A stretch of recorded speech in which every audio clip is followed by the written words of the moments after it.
have nothing on Skylar Diggins in the trash talking. I don't care. I That don't would think be so. Mm-hmm. um, Who you Marina, got? Marina, Marina Mabry. She talk a lot. Y'all don't know that though. She No, do. Marina, she do. She oh, do, but she do a she lot of side talk. Skylar, she bold with her. She don't. Skylar is in your face. Skylar is Yeah.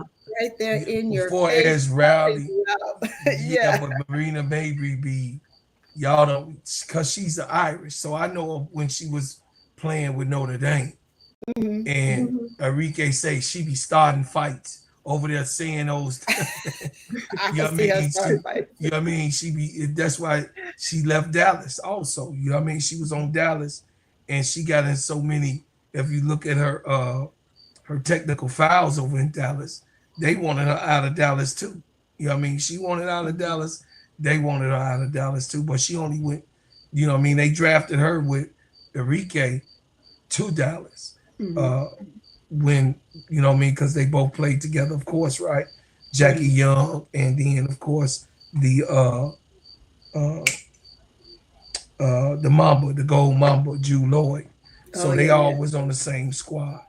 But Skylar Diggins, she is probably one of the most tolerated feisty women in the WNBA because you want to see her and what Yes. she Yeah. do next Mhm. and There what you go. type of situation she would be in on every different play. Like Mm-hmm. you looking for her to be in the mix, grabbing the ball from a 6'5", 6'7" person, trying to yank it out their hands. She just that type of person. And Yeah. girl, I scratch you. You know what I'm saying? You She know what I'm was. She saying? fight you. She gonna Kill, You know fight what I kill, you. mean? She kill, just kill. that type of, hey, she just that type of player.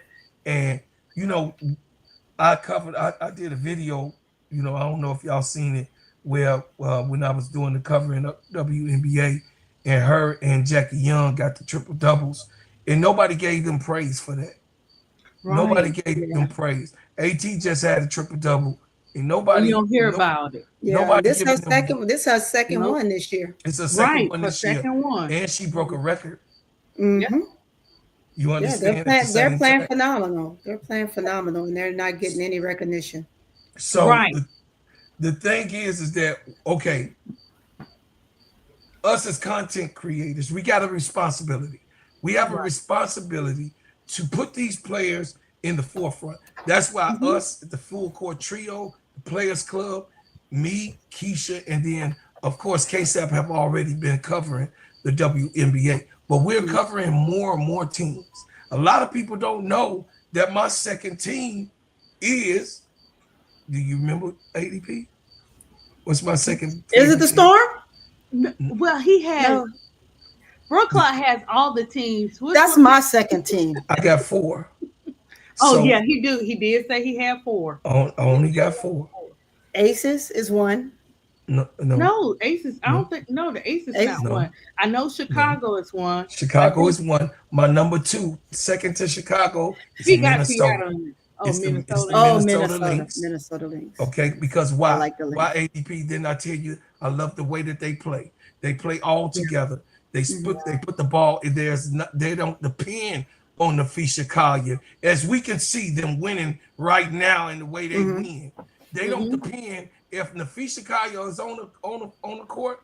Cool, but they are a team that's saying, okay, Fee, you on the court? Okay, then shit, get yours then. All right, we don't give a shit because we Because gonna they do gonna get whatever we theirs gonna do too. anyway. Yeah. Hmm. You got what I'm saying? That's the type of team.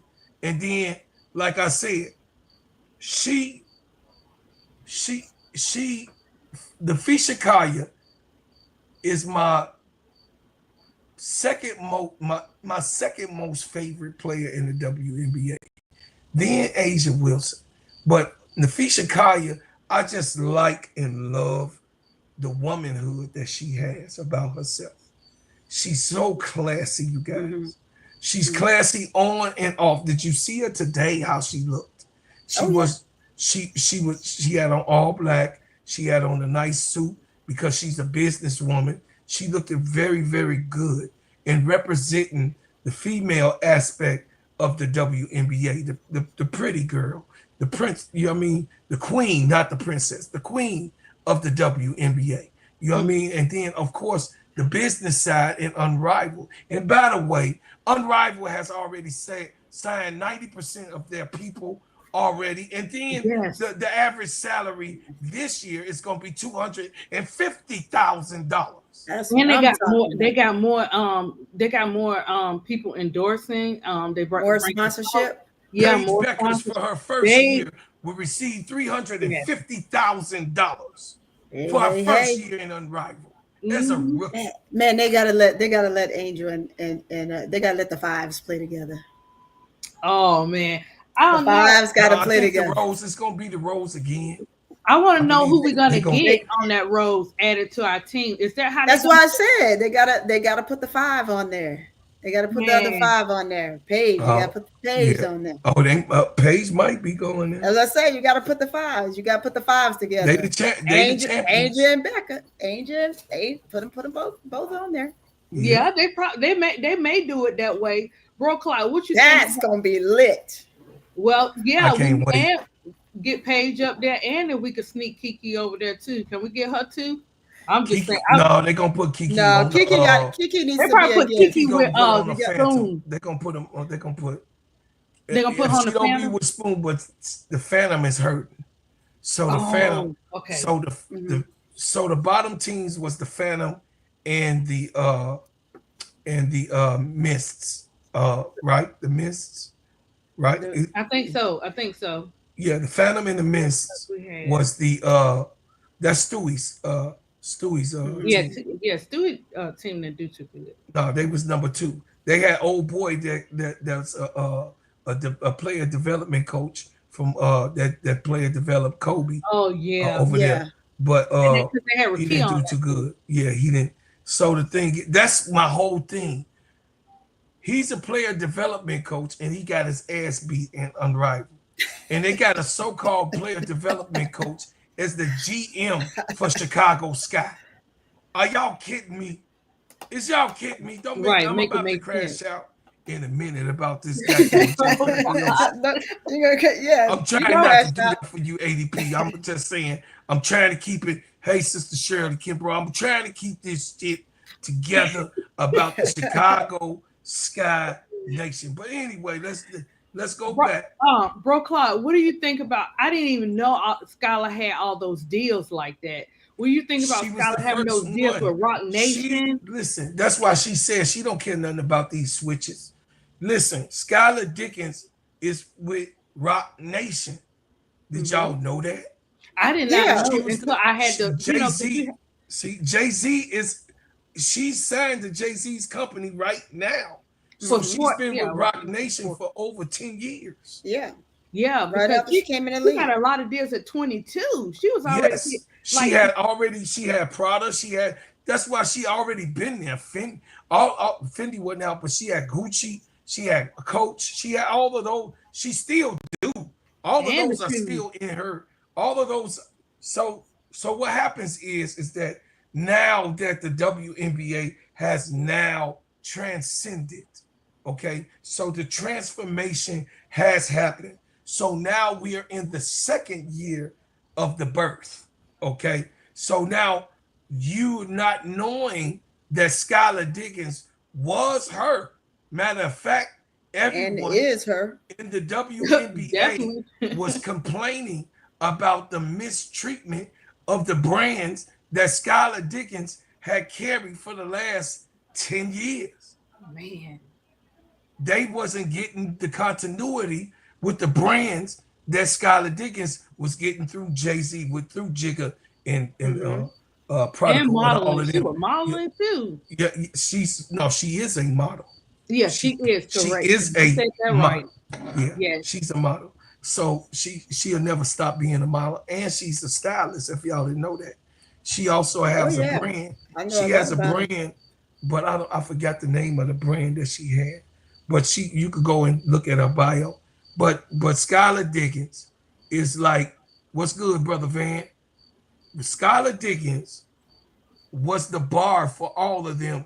She was, like she said, she was the Angel Reese. And girls was mad at them, Sister Tony. Remember that? I remember. The girls were like, Maya Moore came in and she had, listen, ADP, she had nothing of what Skylar Diggins had. Yeah, they almost pretty much hated her. Who, Maya Moore? Candace Parker had nothing. Yeah, I heard about Candace. Skylar Diggins. It was Skylar Diggins. They had that haterade going on. Hey, listen, she has so much pizzazz, and she is her. She's a fighter, bro. She earned it. Yes, Skylar earned her way. Yeah, they didn't just give it to her. So the stuff that you see, who do you think is exactly? I'm sorry, don't mean to cut you off, Brother Clark. Go ahead. That is why that is Angel's. Angel loves Skylar. Mm-hmm. Yeah. That is her number one person. Who you think walking her through this? Yes. Right. Yes. She wanted to be just like Skylar. She is imitating Skylar Diggins. Exactly. That's why she put her on the show, right? Right. She was on the show, right? Uh-huh. So she peeping game, and her game even elevated after meeting with Skylar, right? Yep. Huh? All right then. Because Skylar Diggins is branded. She's a beautiful, beautiful Black woman. And she stands up for the right causes. What causes are you talking about, bro, Claude? Meaning that she stands up for the right causes of women's basketball, being a productive and a facilitator for business. Mm-hmm. A true business model is Skylar Diggins. You got what I'm saying? So, a lot of people don't like her because she's feisty. Right. Like just the boss just said why he not a moderator.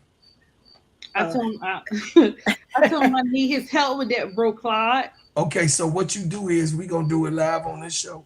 So you go to YouTube on your show, on your where you can pick the channel. Go to YouTube. Go to my regular YouTube. Yeah, go to it. Yeah, your regular YouTube. So go to your YouTube page.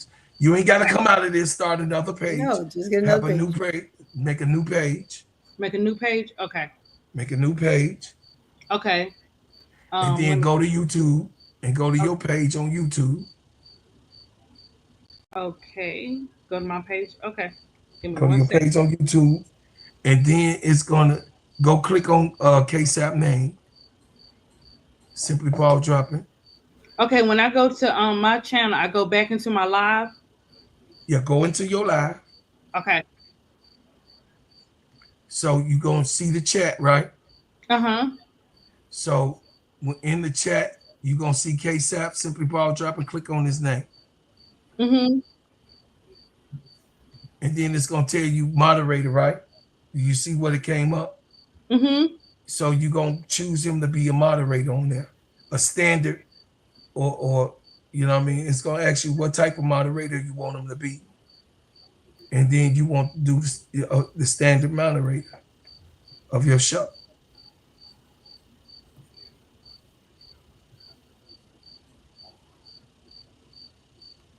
What's up, Miss D? Where you at? Okay. Did I get him? Can he see it? Does he have anything? A wrench, you should see. It's probably gonna show up once he get in there. Yeah. Yeah, same thing you should give Sister Tony. I just did it. I hopefully he can see it. Okay. All right. Yeah, there you go. See his blue now with the wrench, ADP. Okay. Okay. You see it? Yeah. So now you done made him a moderator. And that's how you can make any moderators. Van is one of my moderators, and Sister Shirley Kimbrough. There we go. Yeah, they one of my moderators, and Miss D is a moderator. Okay. Let me do this one. Okay. And then I'm gonna put a comment in there.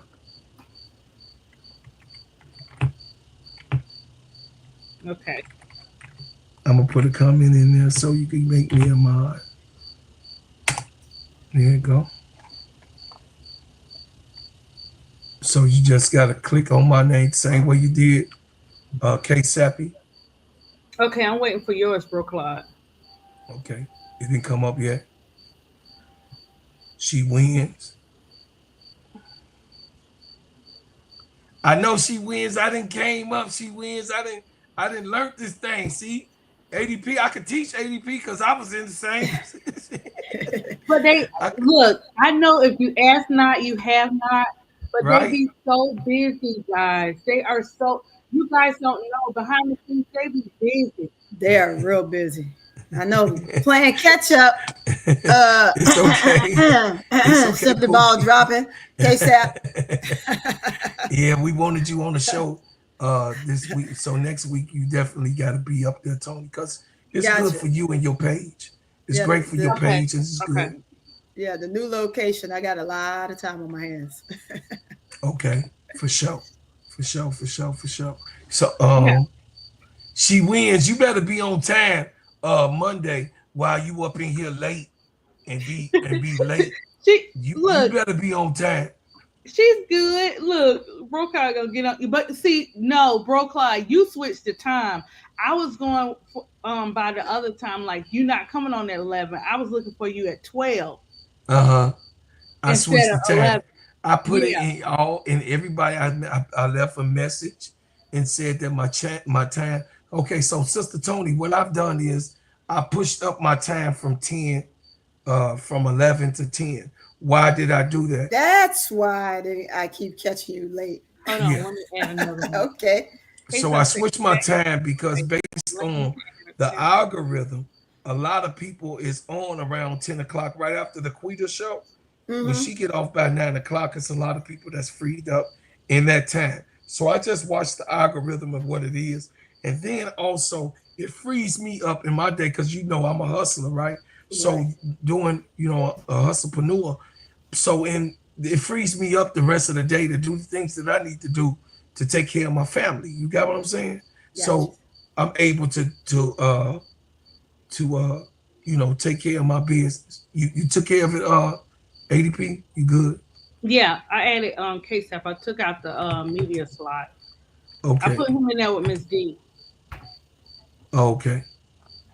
I don't see myself.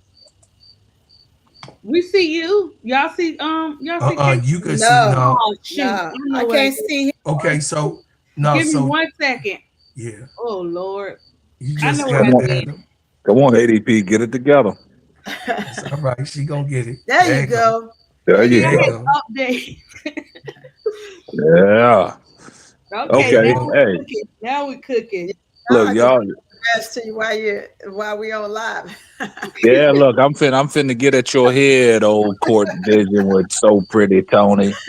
But nah, y'all doing a good show. Bro Claude up there giving y'all facts, man. He teaching y'all through on the live stream, man. So I appreciate that. But courtside was So Pretty Tony, man. You left me unread, man. We wanted you on the show tonight, and you left me unread. Stop it. I got her. I got her. You know what? You guys know So Pretty Tony be working and stuff. No, So Pretty. Nah, she free. She's gonna be free now. She's free. Yeah. She's free now. Yeah, because I told her, I said, look, I told her I was gonna hit her up after 4 today, but we got so busy doing some other stuff with these shows and stuff, getting out, I had a couple calls with Underdog Fantasy and stuff, I had to sign the contract and stuff like that. So I was taking care of all that stuff and redesigning our shows so we can put them in as one of the sponsors. So that's why I didn't get a chance to get with you, So Pretty Tony. But then it got down to showtime. I was like, let me hit her up. I said, hey, where you at? You know what? I was packing my car. I was like, well, he's busy. So I was packing my car and jumping on the road to head to San Antonio, man. See, man, we wanted you on the show, man, but we got to get you on the show next week. I turned you on and I listened to you all the way home. Yeah, that's what you said. We made your drive easy, but you made my drive easy. Yeah, we just one point that y'all was talking about AT, man. She got three triple doubles in a row. Yeah, that's why we got to bring, we got three in a row. Yeah. Nobody's getting that credit. Nobody. Right. She broke history. She made history. Yeah. We hear about the Green Monster more than we hear about the women that have come. Don't you start. Stop. Yeah, I fell we off on my the chair D block. yesterday. You mean the deal, though? Nah, y'all leave that alone, man. We passed that, man. Fell on my We tail done moved yesterday. on Y'all for crazy. Claude. Yeah, but it's interesting y'all was talking about Skylar Diggins, man, because actually she did set the trend, man, coming into the league. She was a McDonald's All-American, Gatorade National Player of the Year. You know what I'm saying? Coming out of South Bend, you know what she did for Notre Dame and stuff like that. You know what I'm saying? The relationship her and Neil Ivey had, what she did for that organization, and signing with Rock Nation. And she was always she was Angel Reese before Angel Reese was Angel Reese. You know what I'm saying? Exactly. So, and it's kind of funny that you play against somebody, it's a little rivalry, but you have that mutual respect. Angel Reese had her on the show, and Angel Reese did tell her, she said, look, shit, you made me want to do the things that you was doing. Yep. You was the one back in the days coming in with all the deals and stuff like that. You know what I'm saying? And I heard you say, so Pretty Tony, I heard you say about, with Maya Moore and Candace Parker and all them, they didn't have that. They didn't have that what Skylar Diggins had when she was coming into the league. You know what I'm saying? So that's where sometimes you think about some of these veteran players. Is it because of, the deals that these women came in with and they didn't get these deals? NIL changed everything. You know what I'm saying? Yeah. So, the money that these young ladies are getting now that are coming into the league. And I think we talked about it today. Like, if Angel Reese stopped playing basketball right now, it wouldn't bother her because of all the money that she got outside of basketball. You know what I'm saying? And somebody said she could pull a Deladon, you know what I'm saying? Like, just up and say, I'm done. You know what I'm saying? And she won't be hurting for nothing. But you couldn't do that back in the days. But Skylar Diggins, she did set a trend, coming in. She was very jazzy. She was easy on the eyes and stuff like that. And, she was respectable, the way she dressed, the Prada bags and all that stuff like that. And Angel said, hey, I wanted to be Skylar Diggins. You know what I'm saying? So, yeah, that's a testament to what Skylar brought to the WNBA when she came in. Right. That's one of the things that Cheryl Swoops was talking about with Tina Thompson and Coop and all of those guys when the WNBA that old Houston started, Compton right? team. Yeah. Yes, those ladies were great. I mean, you had a bunch of them out there, but just trying to get them to get these companies to sponsor them just for the things that they had was a fight. Yeah. And I know it because I was in the midst of trying to help some of these ladies do that. I was involved with helping bring the, which is now the Aces, the San Antonio Silver Stars to Silver San Stars. Antonio. Yep. Yeah. Yep. So, doing the promotions and all the stuff behind the scenes with that and trying to help these ladies maneuver through, and sponsorship is hard. It is hard. So when you can get it, the passion that Skylar Diggins had even then, she earned everything she got. So I heard you say Candace Parker, right? So Candace Parker was a great player. And I'm going to say this, and I don't care who don't like it. She wasn't that sellable type of player. Exactly. You couldn't sell her on the market like that. Nope. Like Skylar Diggins, right? Nope. So that's the point that we're trying to make when she's out here making this claim about Angel Reese and all these different things that she's saying, right? Yeah. You can't be mad because the girl got a bag. Exactly. You got to let it go. Let it go. Let it go. But Skylar Diggins, man, I tell you, I've been watching her since the beginning. I can never get enough of watching that lady play at all. Yeah. And to play during her whole pregnancy, to play ball, man, you can't tell me she don't deserve it. That's a lot. And dealing with postpartum and coming back, and she was thinking about giving up. She played till she was 6 months because they made her. Yeah. No, she played till she was 6 months. But the crazy thing about it is the snatch back after that, the hard work and dedication, because she was going to give it up. And she got with old girl from what's old girl that used to play? She used to play for Atlanta, I think. What's old girl's name? Damn, it's right on the tip of my tongue, man. Somebody help me out in the chat, man. It's Tina Damn. Charles. Who's in the chat? Who's Not in the Tina chat? Charles. Not Tina Charles. It was that I forgot who it was, but she convinced Skylar to put the work back in and get back in the WNBA, and she got back in, and Yeah, she 'cause put she was hard gonna work. quit. Yeah, she was gonna quit. She was gonna give it up. So she put the hard work and dedication in to get her body back right. And bro, Claude, you are right. They made her play 6 months into her pregnancy. Yep. You know what I'm saying? And yeah. Yes. Yeah. Wow. They And could have that's had why. the baby could have had complications and all of Yeah. that. They said because of the intensity, the way that the W was playing, and that's why they got rid of her on Phoenix. And to actually enlighten all of you guys, Dani Taurasi was one of the advocates to make her play. She was one of the ones who was saying that Skylar Diggins getting pregnant messed up the chemistry of the team. That's why they got into a fight. That's why they was fighting. What's up, Jacob? How you doing? Wow. Yeah, so Dani Taurasi was one of the people that was advocating because, of course, remember when Skylar, big time, Dani Taurasi was just Dana that could play ball real good, that got chips. That's it. You got what I'm saying? So she was Angel way before time, and that's what me and KEYSHA was alluding to. So when she was playing with her pregnancy, the reason that they let her stop because she started bleeding. That's crazy, man. That's crazy. Yeah. Ooh-wee. Yeah, she talks about all of that. Yeah. And then when she had the baby, after she had the baby, she wanted to get into the gymnasium. They wouldn't even let her come on the premises. They said, no, you can't come on the premises. Because she did an interview about that, how she was like, I was going through so much and you guys didn't even know it until she told her story. That was when she was in the coffee shop with old girl, right? You talking about that interview?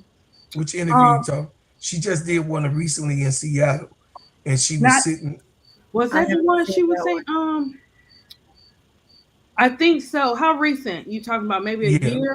Yeah, she was in the coffee shop. Yeah, she was in a black coffee shop. Y'all got to go check out the interview that Skylar Diggins did. She was in the black business in the black coffee shop. That's the one. She likes to support black businesses throughout Seattle also. So she makes it her point to go to the black businesses to give money to those black businesses and just, if anything, eat or drink, whatever they got to offer, buy or purchase something from that business. So she had the interview, and she talked about in the interview where she gave it all up. Her and her husband, at the time, was actually gonna move to California, and the old girl who KEYSHA is talking about told her, no, you got too much left in the tank. I remember that KEYSHA told her she had too much left in the tank, and then that's when the Phoenix Mercury told her, we don't want you anymore. And they was going, listen, if Seattle didn't fight for Skylar Diggins' contract, I'm talking about what she's currently on, Seattle had to actually fight for the rights to have her because Mercury was doing her in, kind of like our Chicago Sky. So that's why I be always saying, y'all really don't know no damn history. All of these franchises been messed up. That's why the Aces is the Aces now. They was San Antonio, right? They was terrible down there. You got what I'm saying? So what we're looking for as Sky fans is for us to turn this thing around. And what KEYSHA always say, you got to turn it around at some point. A big time advocate like he is about basketball, it's kind of hard for him actually running a network. And it's Angel Reese is our cornerstone, right? We all agree, right? Angel, but then the Chicago Sky is the team that most of us root for, right? So it's kind of hard to root for your main person that you get behind, and then that the organization is a shit show. It's kind of hard. You know what I mean? And Skylar Diggins was dealing with that type of thing in Phoenix. So I don't want to hear nothing about every Hey, organization got its bad spots. I didn't mean to cut you off, bro, Claude, but it was Bridget Pettis who convinced Skylar Diggins to return. I remember Bridget. He helped her out. Yeah. Yes. I remember Bridget. Yes. Yeah. I remember Bridget too. Bridget. Yeah. That one, because she was crying in that presser with NECA and stuff. Well, she was almost in tears when she was talking about quitting and stuff like that. That takes a lot. You carry you coming in and out, and you still come back and show out. It's like, what more do you want from me? Yeah. You know? And this is why it's important for me. I felt like on this side, since Ms. D say I'm so nurturing and all this good stuff, is that I need to understand who the player is on and off the court for me, so I can get a better understanding of when they hit that court. Oh, I know why such and such act like this, or she did this. You know what I'm saying? Sometimes it's always it's a story behind those attitudes. It's a story behind those crash outs. And sometimes people use their jobs or whatever. Sometimes they're going to crash out, not on purpose. Sometimes it's just natural. That's what they do, you know. Sometimes you can't wait till you get in the car and wait till you get home and crash out or say how you feel. Skylar is one of them people. She gonna say whatever she want to say, and she don't care how you feel about it. No, she don't. Yeah. So it's important for us to do shows like this too, where we research, do the talk about them and show their testimonies, and just be proud of them, because this season right here, they all need it. Where's the talk? I hear about all the injuries, right, guys? But what about how you need to have somebody on site when they have these injuries, because it is mental too, especially the Fever just lost to Ari McDonald, and she Ari was went down. She was on the rest of the season contract. Could you imagine what her mentality is? Right. Of that she just got the opportunity and then she got hurt. And this goes back to, this is why I was like, I root for Unrivaled and stuff, because Unrivaled really they really love the players. They appreciate the players. They care. Where the WNBA, I really think that they just consider these women as products and sales. There's no owners there's not a top percentage of owners that are players.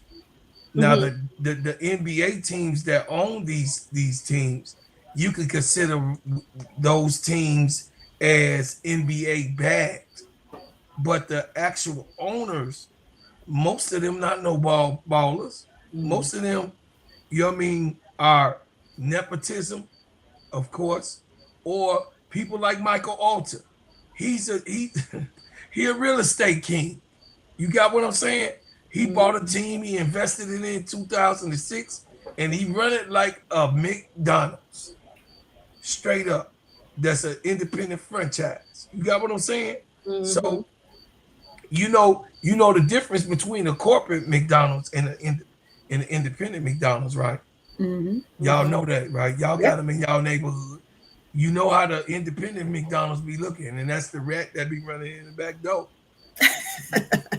Right? The corporate McDonald's, everything, they tear them down. They believe in tearing the whole building down and rebuilding the building after 10 years. They don't let things go older than 10, 15 years. They tearing that building down and rebuilding. You got what I'm saying? Those ones that's owned by the corporate McDonald's, they upgrade.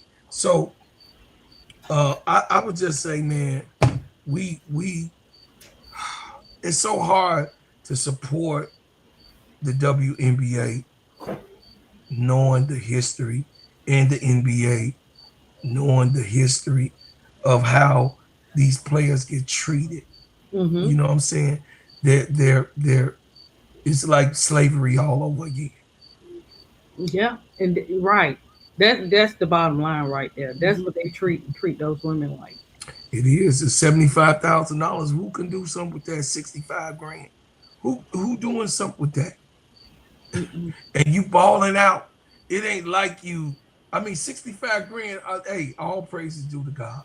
Okay, I'm not. I'm just saying for the for what they got to do, what for they got the to go through. exertion of your body, you got to work out. Right. You got to put your you got to put your body all the way into extremities.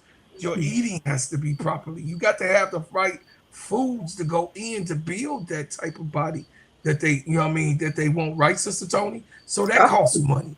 Especially these these crazy, I almost said something, these organizations that don't even have the proper meals for the people. And Chicago Sky was one of those organizations. You don't even feed your damn players.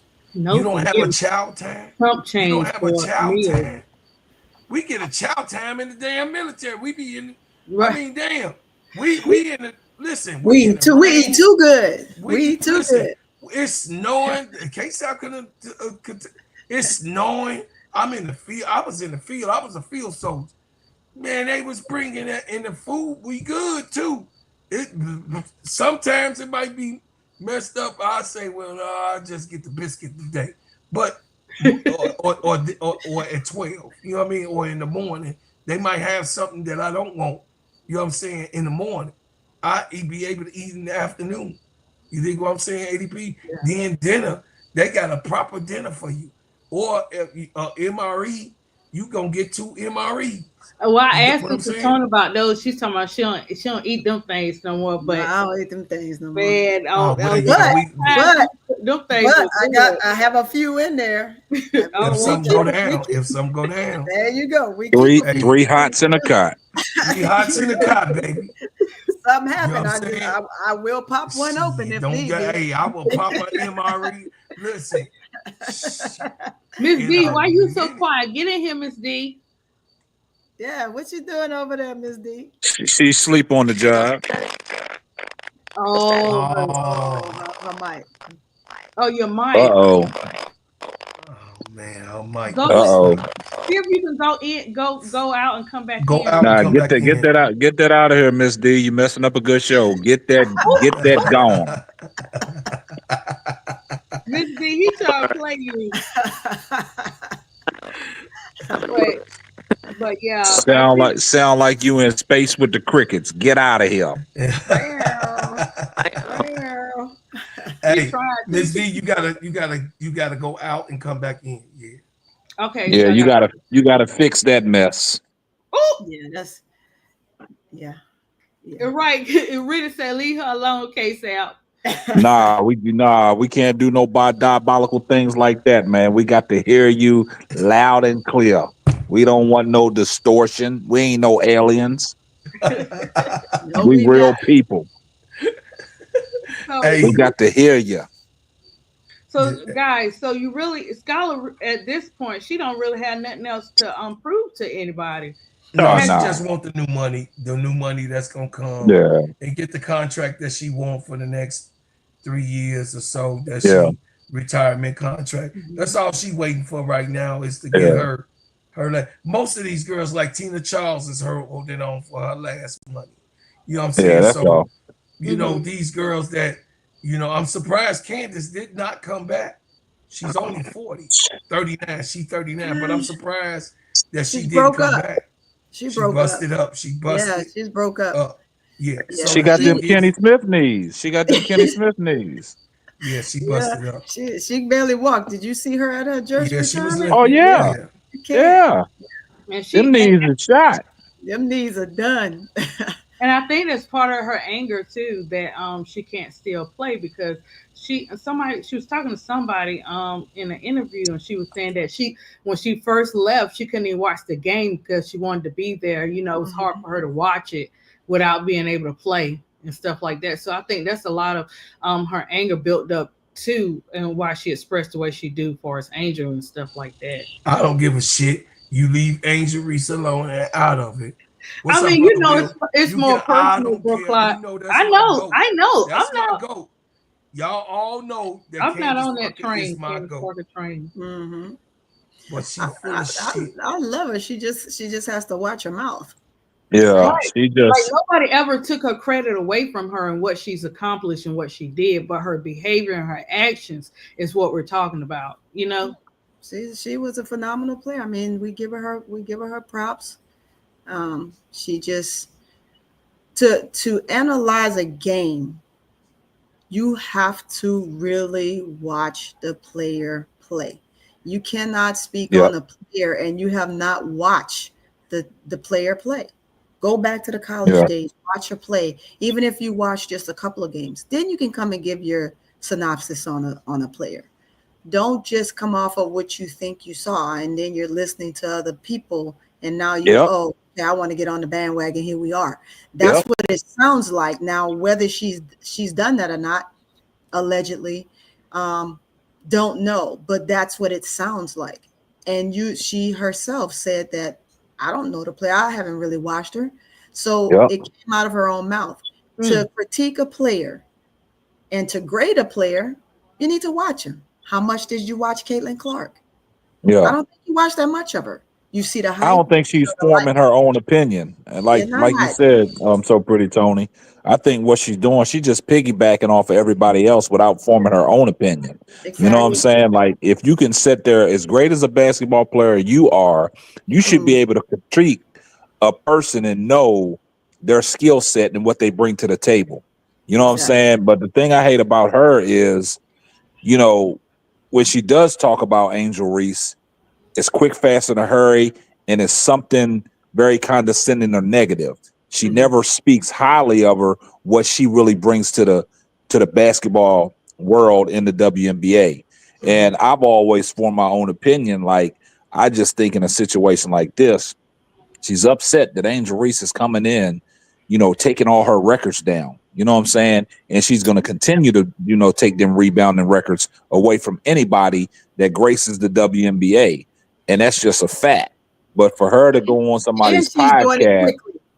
yeah, quickly, and then for her to go on somebody's podcast to say that, the players that she's putting ahead of Angel Reese, they've been playing for a long time.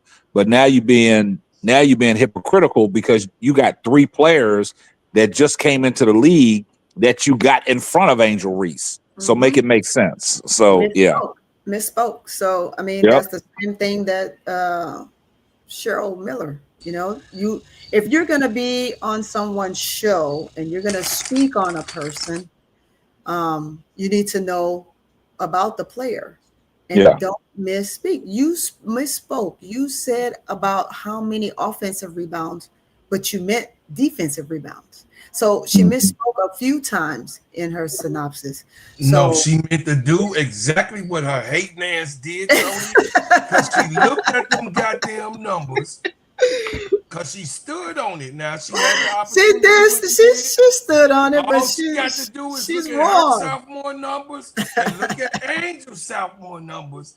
Angel succeeds is so close and almost Oh my identical, gosh. but Angel still succeeds her in rebounds and Mhm. assists. You got what I'm saying?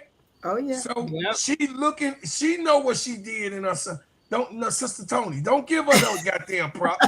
She Come know what on, she like, come did in on her now. sophomore We year. like Candace too. I To mean, she's hell with crazy. Candace We like right Candace. now with that bullshit. She saw. Goddamn, listen, Tony, You don't know make me bro crash gonna out call out it here. like you see it, like it's Listen, true I'm though. trying to tell you, You telling the truth. I'm a Yeah. straight shooter. And she knows, listen, she knows Mhm. what she's doing. She intentionally putting Angel down because Yeah, of course. she see, goddamn it, she see Oh, there you go. Angel There you Reese go. There You you big numbers. is so And pretty. she knows that Angel has already succeeded her. And she Yeah. goddamn man. So I want on every damn podcast that I come on and you mention her. She's a goddamn hater. And she's being a hater. And she also is Yeah. being a liar because she knows that Liar. Angel Reese has Such a matched her liar. and passed her. She knows this.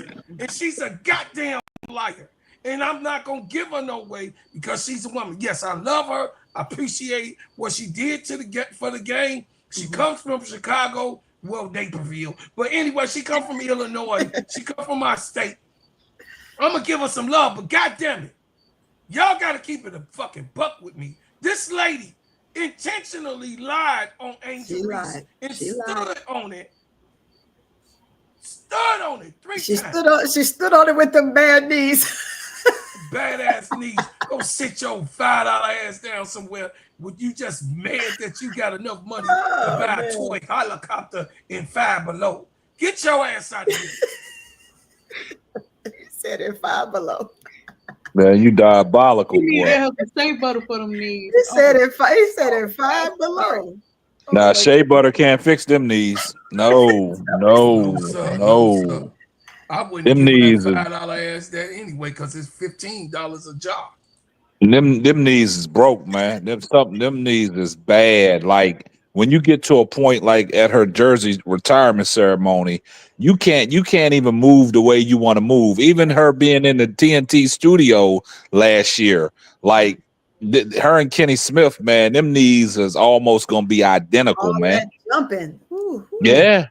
I mean, she didn't have so many knee surgeries on both. You know what I'm saying? That's what hampered her in the championship run with Chicago. I mean, with Las Vegas Aces. I mean, you know what I'm saying? So, yeah, that's why she couldn't participate. She got a ring that was awarded to her, but she wasn't no threat out there, man, because she couldn't get them knees as shot. Oh, I ain't gonna say it. I had something to say too. I ain't gonna say it. I ain't gonna say it. My mama say so. I'm gonna just tell y'all. KEYSHA, I'm so glad that you got me back on the microphone, man, and I got a voice back. Man, listen, people like her, Sister Tony, you got to understand. ADP, you got to understand that us in this community. And being in a Simply Ball Dropping community, we have to fight against these type of people. You understand? We have to be able to communicate. Listen, don't y'all see that it's simmered? It's kind of simmered since we in the highways and out. She got all of these multiple people. And then, of course, they going and clipping the trio. They clipping KEYSHA. You know what I mean? Seen y'all. They clipping me. They clipping the Players Club. They clipping Sister KEYSHA. You got what I'm saying? We putting ourselves on the line. They clipping Showing Up. You know what I mean? Showtime. Showtime. You know what I'm saying? They clipping all of us in those ones. They ain't clipping them up. They ain't clipping them other ones. But anyway, I'm just saying we are standing 10 toes down. Right.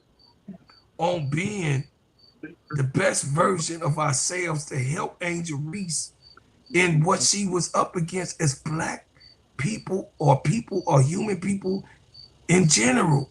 And everybody knows what I talked about today in the Crash Out Room. Everybody knows. Yeah, they clip Quita too. Everybody knows that Angel Reese has been under the most despised, rejected, disrespected, minimalized. She was the most of all players in all times. You have not seen a disgraceful display of a disrespect, disregarded, listen, everything dissed with her. You've never seen a player degraded like this girl. You can't do nothing but try to defend her if you're a real Black person and part of the culture. Right. The culture not gonna let you do this shit that you just said out your mouth, Candace. No, you're not gonna get away with it. RG3, you're not. Jason Whitlock can't do it. And then Mr. Stand by and just stand and watch and do nothing.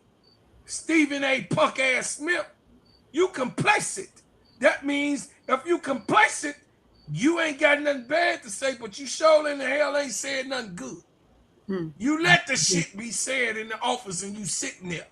And you ain't come to her defense at all. And you let her die on the cross. You looked at her while they was nailing her hands to the cross. And you said nothing, Stephen A. You a coward. And I don't even, listen, I don't even respect you as a brother in the culture. You trying to stay on the fence. You on a goddamn fence and saying, well, I wasn't talking bad about it. That's what you want to say. But your ass ain't do nothing to defend her, you punk ass. That's right. Nothing. I'm done. Yeah. I'm done. Yeah. And this is the thing. Why is it that players that are, I mean, we know why, but it keeps happening. The players that are dogs, the players that don't give up, the players that are confident in themselves, they get the most hits. It doesn't matter. It starts from Skylar to, look, trickle down to Angel and so many others. You know, they just want to play ball. They enjoy what they're doing. They're not inside of a box. Like some people want them inside of a box and they want to dictate what they can and cannot do. And this new generation is not like that. They're not going to take that. That's them young niggas. That's them YNs. They not coming like they coming different. It is definitely the YNs, but I'm gonna say this. I think even if that is this waving of the Don Cena crap wouldn't have happened, right? Angel coming into the league would still be who she is without the vitriol she's getting, right? Yeah. And she would have been the face. She would have been the face. Great point. Right. She would have. So if you take that out, because she was the beloved player, Yep. the hated player. So had that not happened, we would have a different story right now. Yeah. We would probably still be loving on her, right? Because you notice every other player, like the new rookies coming in, everybody else, they don't get that treatment like Angel. No, that changed everything, man. That championship game changed everything.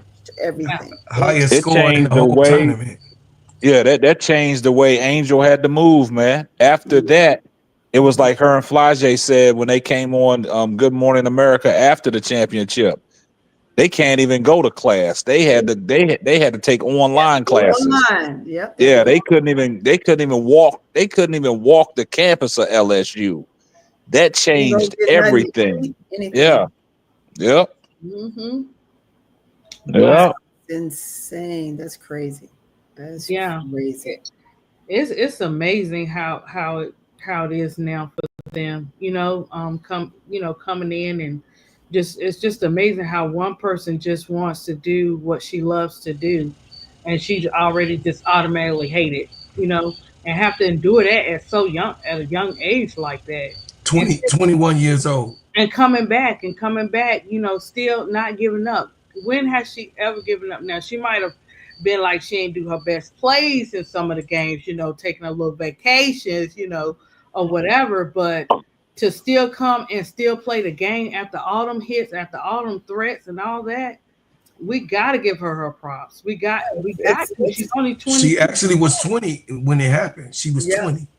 Yeah, it's a mental. Once you get your mental where you want it, you just block it all out. And being a pro, you pretty much have to. Otherwise you want to commit something. I can't say the word, but you'll put yourself in a mental hospital. But you notice these people. So pretty, Tony, if you look at how many players that are currently and before dealing with mental health because of basketball, you'd be surprised. I'm like, whoa, I didn't know Matt Buck. Oh yeah, no, I'm not surprised. I'm like, I researched Shamika. I know some things, about her and stuff like that, and all you hear is some people say, oh, what happened or what she did or whatever, but you don't hear what she actually had to go through or what she was going through until you never. Hey, y'all better stop talking about my girl Shamika Holsclaw. I like her. Only I know the real. I know the true story. He do. That's his homegirl right there. That's your homegirl. Yeah. Yeah, that's my girl right there. You could tell me nothing about no Shamika Holsclaw when she was playing. I was one of the people I deck you in your eye. Yeah, I'm gonna get her on the show. I'm gonna get her on the show. Yeah. Don't worry about it. Oh, that's gonna be tight because she has a story to tell. Oh, I yeah. mean, her testimony and her coming back, and Pat, what was her name? Pat Summit, was that her coach? Yep. Just what she went through, and just that's what I'm saying. Sometimes when they're going through stuff, it only takes that one person. And she had Pat. Somebody actually called Pat and said, "Hey, we Shamika needs you," or whatever, something like that. And and she came. That lady didn't have. The thing about it is, before that incident, before that whole blow up where she went and busted car windows and stuff, she reached out for help. You know what I'm saying? That's important. And they ignored her. That's important too. And she even said, like, this is why it doesn't matter what you believe or where you go to worship. That's up to you. And she also got hit with the church too, saying, and my daughter dealt with this too, guys, where they feel like not everybody, not, where she's at now is different, but they feel like if you say anything involving mental health, it's not right. It's not human. You know what I'm saying? And so Shamika dealt with that too, with them saying, oh, like sleeping under the rug, or, you know what I'm saying? You shouldn't have mental health and stuff like that. But you have to, that's what it's called. We didn't know what it was called, before, but now we know it is. They call it mental health. It's your mental, A lot of people deal with it, but they just don't come out with it. Yeah, that too. They hide it very well. Yeah, a lot of those players that are like that. Oh yeah. Yeah, they make, what I'm saying? Like, a lot of times they're scared they're going to be judged, or, the thing with society, which is so sad, you mess up one time, they'll carry that with you for the rest of your life. Just keep attacking that same one time. Because when I studied Shamika, that's all you hear. Like I said, KEYSHA, about that one incident. I mean, you hear her accomplishments and stuff, but people always want to bring more of the negative of a person out than they do the positive. But you got to understand something. One incident can overshadow all your accomplishments. Gotcha. Yeah, that makes sense. And that brings us right back to Skylar, right? Had Skylar just allowed what happened to her affect her so much that she actually really did quit the league and never came back, then we would be saying that same story about her. Oh yeah. But she that'd have been the thing that should have been remembered for. You know what I'm saying? Not what she accomplished, not what she did in college, not how well she was, not the endorsements, nothing else that she was tied to. It would be her mental health. It would be the fact that she felt like nobody liked her. They pushed her out. She was the pretty girl. She was the one that didn't like girls, things like that. So I'm glad she fought her way back and made it back through, right? So some people just don't have that, but I'm glad she was able to have that. And a lot of these, I like the fact that the women are coming together now, right? Because back then they didn't have that. They didn't have that feel for that. They didn't know what that meant. Nobody knew what that meant. It was doggy dog, right? Yeah. And then it's still, I'm gonna battle you for this spot because I gotta beat you out, right? Yeah. And so they play extremely hard, even in practice. Well, it's not showing in some of these teams right now, but that's the way it was back then. You battle hard in practice, so it shows in the game, right? And it's, I'm gonna beat you out the spot because I don't want to be number 2. I don't want to come off the bench. I want to be a starter. So the mental aspect of the game back then versus what I see now is it was so vigorous, and you have friends, but you didn't have friends, right? I'm your friend, but I'm gonna dog you. And when I dog you, once we get off this court, don't make it beef, because if it's beef for life. And that's how it was. Now it's so passive. Hey, you guys, I got a family call. I'll be back on. You got it. Yeah. Now it's like everybody cries about everything, right? The littlest thing, and it's ticky-tack, and you don't see every play, everybody going hard. They take a play off instead of going hard every play. And that's the situation we have with Chicago Sky right now. They take a bunch of plays off. It seems like, right? Because it looks like they don't want to play. And that may not be the case, allegedly, right? But it's the perception. So it's the same thing. And that mental aspect of people. And if they don't have the right surrounding around them, but the ladies right now, you can see how they're more bonding. They talk more. They are more willing to be a little compassionate for one another, where versus they didn't have that before. So yeah, I think and I think part of that too is like not saying the CBA just started, but the fight for the women's rights, the fight to be paid like they should be paid, and just different stuff of what needs to change for them moving forward. I think that makes a difference too. And then just like for Angel and the Caitlins and everybody else going in and sitting on those meetings and seeing, hey, this is what's really going on, and the young generation, not saying we can't do it too, but they make a difference. They can make some stuff happen. So I think that ties into it too, or whatever. And see, it used to be, hey, you hide it or you got to be ashamed of your mental. Now, more and more, like you said, more and more people are coming and they're speaking out. I think the problem with Chicago Sky is that they're mentally shut down. I think that the coach and Jeff P, they've done a lot of damage, guys, to these girls. And sometimes people different, like their mentals are different.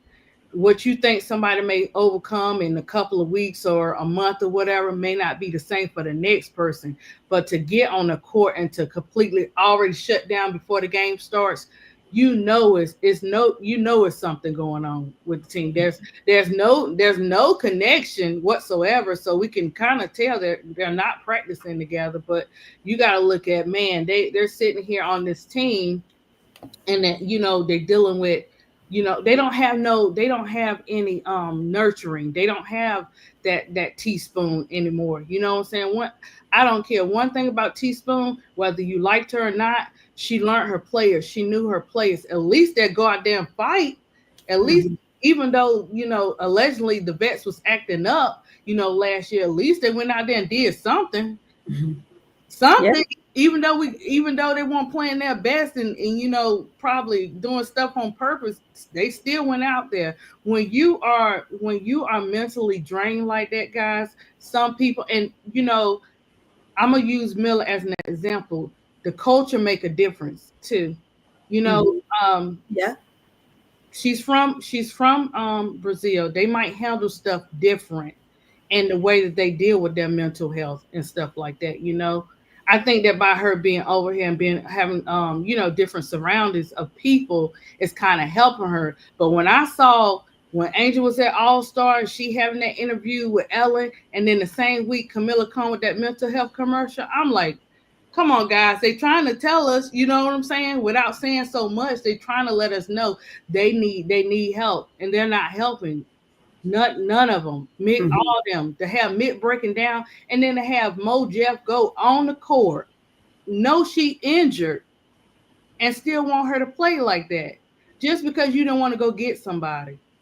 That's why I said, oh my. Hey, if she gonna play, I mean, if she gonna put on a jersey, and they gonna pay you, you gonna play. They don't care. That takes us back to Skylar Diggins, right? Skylar had to play up until she was 6 months pregnant. If they're paying you that money, and you shouldn't play hurt, I'm 100% in agreement with that, right? Because then it can mess you up for the rest of your career, and that can be a career-ending game or moment for you. The minute you step out there, one thing can go wrong, and then you're done. But it's just one of those things. If they knew that they didn't want to go get anybody, they still should have kept her on the bench. But they should have let her go in the very beginning. And that's that conversation that I was having the last time I was on your live with that other guy, and he just wasn't getting it. But you cannot, when you're paying somebody that much money, they need to figure out how they're going to overcome, right? And either get on the court or get gone. You only get 2 choices. If you're still hurt and you're hurt that long, you got to let them go, because we need the spot for somebody else. You got to give the roster spot to somebody else that can help the team out. They could have used that spot. And not to say, you know, that I should feel bad for Mo Jeff. This is a business. And in the business, you got to make business moves. And that's a move that they should have made a long time ago. Yeah, and then too, so pretty. Look, you got Angel had to speak out and break down in the presser. You got Mick breaking down because she hadn't fully recovered when she was having. Did she even play that game? I don't think she played that game, did she? Which I think one? she can't, when she was breaking down on the sideline. I think she only came in at first a little bit of. When Mick was. I don't remember. I think she did play, but not that much. Yeah, I think she started off a little bit like they look. I don't know. This year right here, the girls don't have no type of will to fight. And then when they do fight, they got to come up there and defend themselves. They don't have these women's back. If the mental is not right, so pretty Tone, they can't get out there and play the game like we know they can do it. You know what I'm saying? They have to figure out something. I don't care if you have somebody on site, just like with I call him Moo Moo, my little Kaysen. You know, he goes to his OT in his speech. They could say the one word and he's good. Right, but you know, it's I don't mean to cut you off. So pretty Tony, man, you cooked up the skillet and you started cooking some things, right? And then ADP came in and said something about people's mentals. But I have to push back on you on that one, ADP. I have to agree with Sister Tony. As long as you're getting paid and you got that uniform, they're not worried about you. You come into a job, that's in all workplaces. They don't care what your mental's like. As long as you under contract and you employed with them, they expect you to do one thing. And so pretty Tony is right. As long as the Chicago Sky is paying them and they got a uniform and you out on that court, they expect you to perform. They're not worried about what you got going on in your personal life. And it's unfortunate that's the way they act. But so pretty Tony is right. That's why I said she got the skillet out, started frying some things up. Because it goes back to the Skylar Diggins situation. They didn't care that she was pregnant. So you forcing her to play because you under contract. And this is what your contract, involves. You gonna get out there and play. Yeah. They're not worried about your mental aspect of the game. They're not worried about that. They're not worried where your psyche's at. But that's the problem in all sports. They let it go too far. And then when these people are out of the league, that's when you hear about all the bad stuff that these players are doing. That's where that comes in at. That's when they want to write a book. That's when they want to go on Everybody Talk Show and let it all hang out, right? But the Chicago Sky has so many things wrong with it. You can put it on Jeff, you can put it on Tyler, you can put it on the players. But when those players are on the floor, and I wanted to get on, what was it? I think 2 nights ago, KSAP. I think it was which one of the streams that was on? I can't remember which one was on 2 days ago. And I was going to jump on, but they didn't offer us to come up on the panel.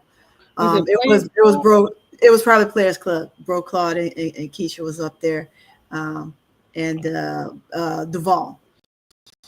But and they were talking about the Sky, and they had just lost. The problem with the Sky is the game plan of the plays, and I know that the lineups are all wrong, right? Most of the time they're not great.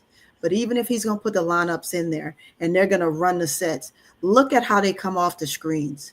They don't set perfect screens. They don't run the person directly. They don't do a slight V cut down and then run the player. If you watch every team, they run their player off the screen like they're supposed to. Sky are the only ones that don't. Look at all the space in between the screens, right? They have screens. No physicality.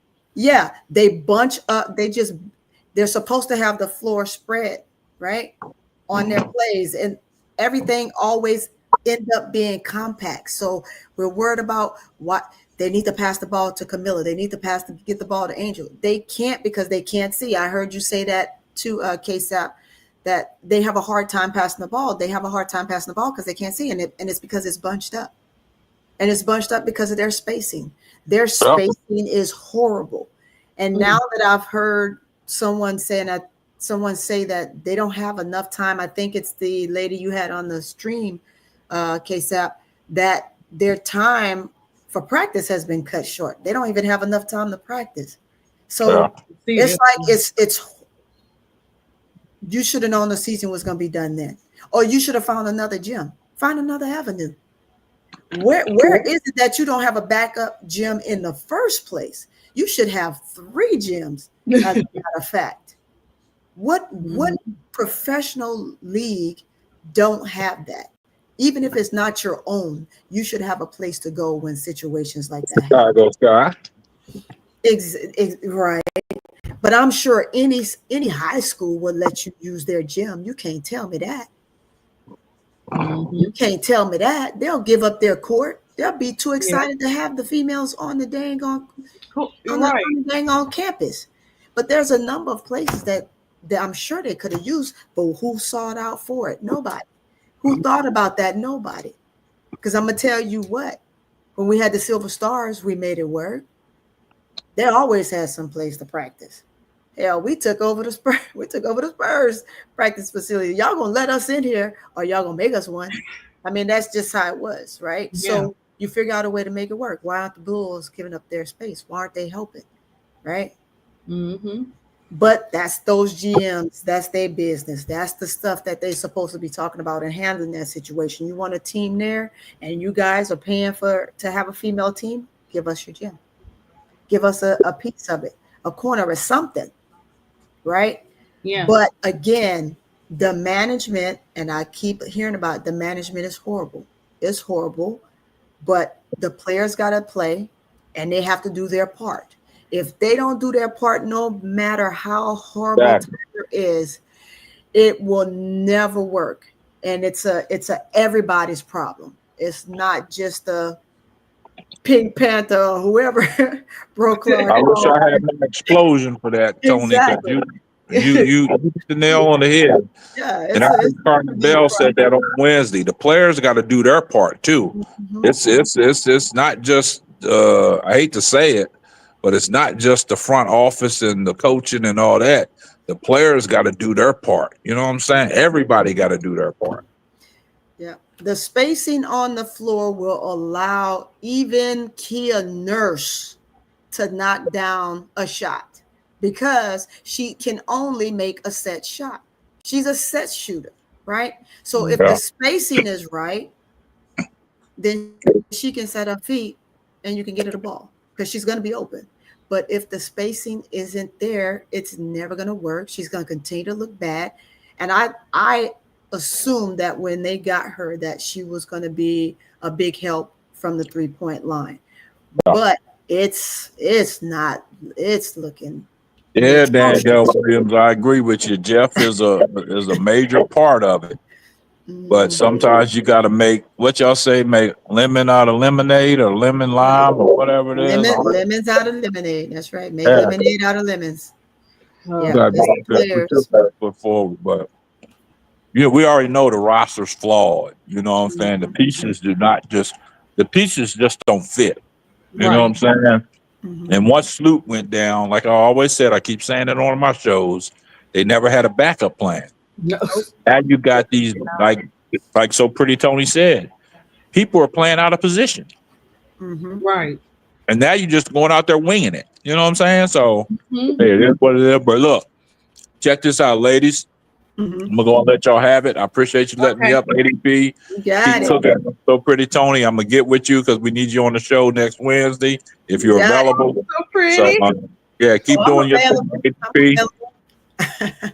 You come on up. You come up on the show. Coming with the big dogs. Yeah, you come cook with the big dogs, and we gonna get you where you need to be. Hey, come stomp with the big dogs. Let them know what you're talking about. I got you for sure. Yeah, all right. She own it, boy. She on it. She know what she doing. But y'all have yourself a great night. You got it. Okay, Good night, please close KEYSHA. out. Good night. Go. So pretty Tony, when do you think when do you think they're gonna do the lockout? You know what? Are they gonna wait till after the season? I think it's gonna be after the season. You know why? Because I think they're gonna continue to push it back because they want to see who's gonna end up in the playoffs. Remember, they're counting on Fever. They're counting on them, right? So they want to see what happens. So they're going to continue to play and toy with the players as long as they can, right? And the players, because they're players and they want to play, and they're gonna go with it. They're gonna go with it. So do you think it's gonna be a repeat of the Lynx and Liberty, or do you think the Dream is gonna be an upset? The Dream can slip in there, but I don't think so. I don't think yeah, they so. had started off pretty good, and then they started trickling down a little bit. They're a fast playing team, but I feel that if Liberty can get back to their 100% self, it'll be a repeat. But will they have a battle along the way? Yes, I think Atlanta's going to give them a run for their money, and I really believe that Mercury's going to give all of them a run for their money because they're playing so phenomenally well. So I would not count Mercury out. Mercury might surprise everybody. They might surprise everybody. I love what they're doing. So you saying it could be the Lynx and the Mercury? Because I know the Lynx ain't playing. Could be. They got Dejanay. I knew could be. I saw her. I said, "Oh snap! They're in trouble now." The Lynx will be there for sure. Yes. Can't guarantee Liberty, but it could be a repeat. But you have 3 teams that's a possibility. I want to say that Fever would have been one because they were playing so well, and they have those 2 injuries. If you can get a healthy Caitlin Clark during the playoffs, then yes, it just depends. I don't think they'll give them a run for their money, but I don't know the championship game. I don't think so. I think it's going to be a good run if she comes back healthy, but they're not that great of a defensive team. So with her on the floor, I'm just going to say it point blank, with her on the floor. If you can switch her out with somebody and do the rotations like they did when she came back from the injury the first time and switch her out. But again, you had a replacement. Now that replacement broke her foot. So you don't have anybody. So you're back in that same situation you were before. And see it out. So what they take them down? 2 players out, right? Well, 3 with Caitlin. So can they get another player to come in? They have 2 players down. Yes, they can find somebody. Oh man, you think they're gonna get Deja Kelly or somebody like that? Could be. Interesting. Deja Kelly she'll be okay, but you have to think about the dynamics of the team, right? Okay. Not everybody can play with everybody. Yeah, that's true too. She went and she played with the Aces to try to gain a roster spot, and she looked well. A player is a player, and they'll show themselves, but can they play within a team? You can play individually and look good, but can you play within the realm of a team? And then what team do you fit with is the other thing. If you don't fit with a particular team, it doesn't matter what you do individually, right? Oh, gotcha. Okay. So you could be a great player individually and you can put up numbers, but if you don't fit with a team, i.e. take it back to Kennedy Carter. Oh, man. Let's take it, i.e. back to Kennedy Carter, right? The different teams she's been on. Great player, can score out the wazoo, can make anything happen. But playing within the realm of the team is a battle for her because she wants to be that it girl. And she is, I'm going to give it to her. She is that it girl. Yeah, she is the it girl, but you have to be, but she's a player that can't play within the team. It's a team effort. It's a team. You have 5 players on the floor. 5 players need to play. Well, so Pretty Tone, she did good with our Twin Towers, and you know. She did what she did, and it was Kennedy go score, and when you can't dish it off. Look at the games. I studied the games. I watched her the entire time. She did what she did, but in the beginning, she tried to play in the system, right? Mm-hmm, mm-hmm. She played in the system, and she was that person we needed to go get that bucket. So she was a bucket getter, right? Mm-hmm. So after that, it became, shoot, every time I touch the ball, I'm going to score. So it took the ball out of our bigs' hands. Our bigs they got it out of the mud, and periodically, yeah, she gave them the ball. She knew she had to. She knew she had to if she wanted to stay in the game, right? But it was more so about her. And she was the bucket getter when we needed one. So, I mean, I got to give her props. She's that player, but she's not a player that can play within the system. And can Deja Kelly do that? I'm sure she probably can, but Deja Kelly, she kind of perceives to be one of those players that's a great individual player. I would have to see her more playing within the system at this level. Okay. At this level. Understandable. Miss D said Odyssey Sims. Odyssey. Now I personally know Odyssey Sims. I would drive up to Baylor all the time and watch Odyssey Sims play. Odyssey before going into the league would come and work out with my the team that I helped coached in the summer, my AAU team. So I know her personally. Odyssey can be that player, and she can go in. She will not fit in a Fever system. I'm gonna just be honest with you. She's a great point guard. She's lost a step, but she just need that one team, that one coach that believes in her, and I think she can gain a step back. I don't believe Fever is it. Fever is not the team. Who you think they're gonna pick up then? I couldn't tell you, but it shouldn't be her. If they do, she will end up in a situation where she's going to be on the bench. It's not going to. I know her personality. That's not going to fit for her. Okay. It's not going to fit for her. But I mean, she's still a player, and it's still a business. And if she takes the chance and go, then by all means, I mean, she'll do her best.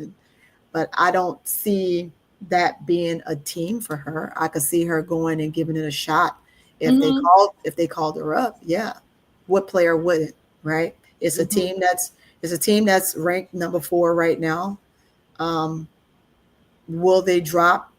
I don't know. They probably will. But they will still be in the playoff numbers. Do you think they need a vet? Yes. I do believe they need a vet. And knowing Stephanie, she probably gonna get one. So they do. They need a vet. They don't need a newbie. They need a vet. They need somebody that can play with Mitchell, with Kelsey Mitchell. Yeah, to get her break, because she gonna wear herself out. So Pretty Tony. They need a vet that she can play off of, right? And then she's not having to do so much. I mean, she's doing a lot. Yeah, doing a lot. I think that Boston has helped a little bit. The last game she was no help. She was no help. She has to be able to help Mitchell every single game. She can't take a night off. She can't take a night off. And then they just need to get a veteran point guard that will come in there and that will match their intensity. And if they can do that, then they'll stay number 4. They'll stay number 4. What do you think about now Seattle might be a shocker too. What do you think about Slim going to Seattle? I like it. Me too. I like it. And Skylar like it too. Did her and Skylar play together before? I like it. It's a good fit for Slim. That Storm is one of those teams. Everybody on that team it's gonna be great for her, right? Because they're each of them are one of those players that will take the ball and just go get it done, right? But they're great passers, they're slashers, they all board, they can all get to the spot, they're all moving constantly on the floor. Those are big key things for guards. A lot of guards now, you see they're not constantly moving, so they can't get the ball when they need to. You cannot sit still. You cannot sit in one spot. If you are a guard on the floor, you must constantly be moving and shifting. And that's one of those things. I'll go back to the Sky and Angel. When Angel is passing the ball, Angel at this point is thinking like a guard. She's passing it forward. She's passing the ball where she thinks you should be. Why? Because you should constantly be moving, right? It will eliminate some of the turnovers that she have. She's thinking ahead, right? Gotcha. As most guards should, because you shouldn't be standing in one place. A guard don't sit, don't settle. Why? Right? If you want the ball, you should always be moving. Why are you standing still? If you want the ball, move, right? Yeah, you're right. But that's the way the game is played. The game is played for guards to constantly be moving. If you're constantly moving, guess what? Now your post players are able to shift how they need to. If they're shifting in the diamond, if they're going V in and out, going to the corner, back in, diamond around, inside the box, then guess what? Now you spread the floor because your guards are getting out of the way. They're shifting over here. And your post players can either dive in, you can shift to where they were, and either one of you are open. But if you're standing around like duds, you're not going to get the ball. I wouldn't pass you the ball either. Now everybody's having turnovers because guards aren't moving. Look at Mercury. They're constantly moving. Nobody stands still. If you got doggone Lanissa Thomas bringing up the ball, she's bringing up the ball. She's supposed to. She's bringing up the ball, right? Yeah. And everybody's moving. They're getting to their spots. They're not standing. They're not sitting. If you got one over here in the short corner, guess what? She's looking. They're gonna down screen, up screen. The other one's gonna. They're gonna run straight across the inside. Your post player is gonna set a screen, and then they're gonna pop to the other corner. Guess what? They're wide open. They're wide open. They're constantly moving. They're constantly moving. You cannot sit still. And the Sky, or they stand around way too much. And that's when you're like, well, what are they doing? What play are they running? They look lost. They look lost because they're not moving. Yeah. It's a lot. It's a lot with our team this year. Yeah, you could eliminate those turnovers if the guards are constantly shifting. They just got to shift. They got to keep moving. And the pass is supposed to be anticipated. It's supposed to be anticipated passes. So we can be mad at Angel when she's turning the ball over, but if she's anticipating the pass, me personally as a coach, I wouldn't be mad at her. I'm going to get on that guard because they should have been moving. You know that's where you're supposed to be moved. Move to the open space. Move to the open spot. Is that the play? Sometimes you got to work outside the play, and you just got to get open. Come on, you're a guard. You need to be smarter than that. You got to be smarter than the average bear. Right. So, I mean, it is what it is. So, but yeah, Mercury, I see Mercury sneaking in there. I can see them going and they done threw somebody tearing some heads up in these last few games. I think okay, now since they got Slim, I think we're gonna be looking at Liberty, Lynx, and Seattle and Phoenix. Yeah. Slim gonna be the game. Slim is gonna be a game changer to Seattle. Slim is another one. Slim is another one on like to pass the ball. She on there with Skylar. Skylar like to hang on to that ball. Slim like to hang on to that ball, but they gonna make it work. They gonna make it work. They all gonna fit. They may be inconsistent before, but one person can come in there and change all that up. No, I like it though. I like it. Yeah. I think everybody's kind of puzzled too about seem to be shocked about the trade for Washington and but she posted. Did you see her? Did you see Slim post where she said she was like something like it's hard to make decisions like this, as if she asked for that?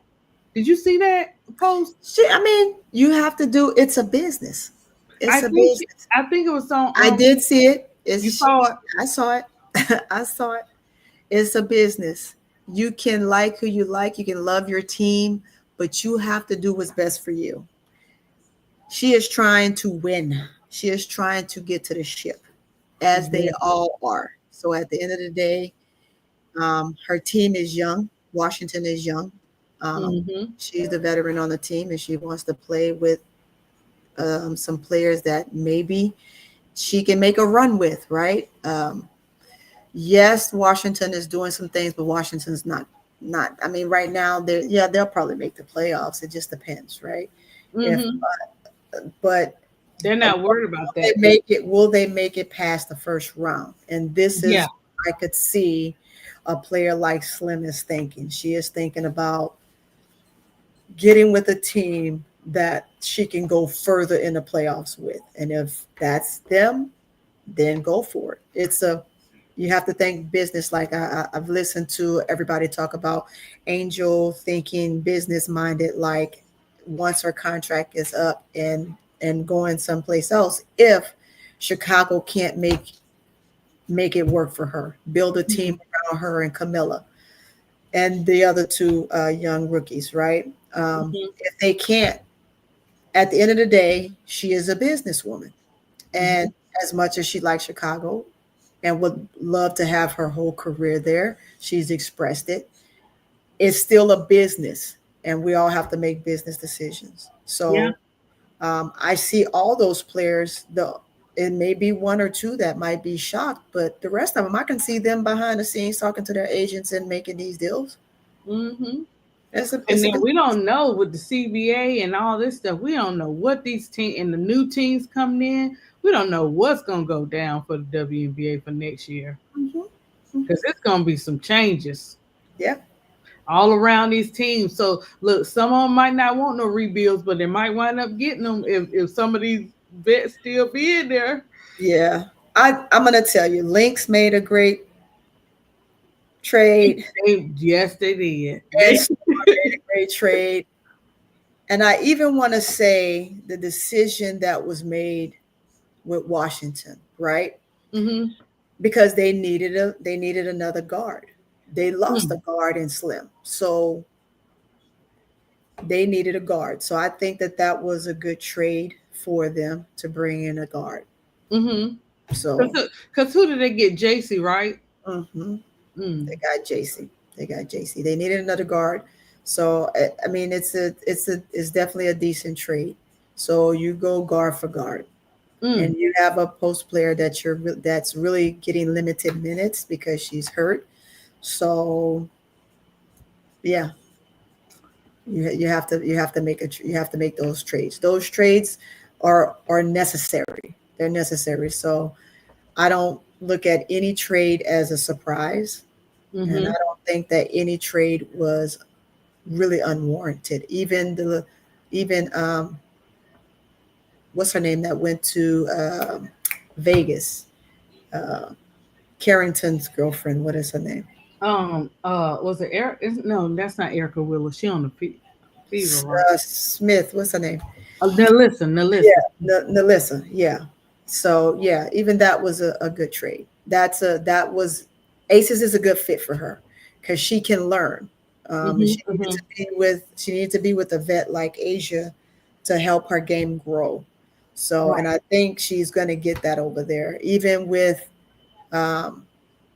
Becky being her coach. I think Becky has to come from having dual roles. Becky is used to that because that's where Becky came from. And Popovich. Yeah. And when she was a player with the Silver Stars, her GM, we don't want to get on that. I got some quarrels with that dude big time, and it's personal.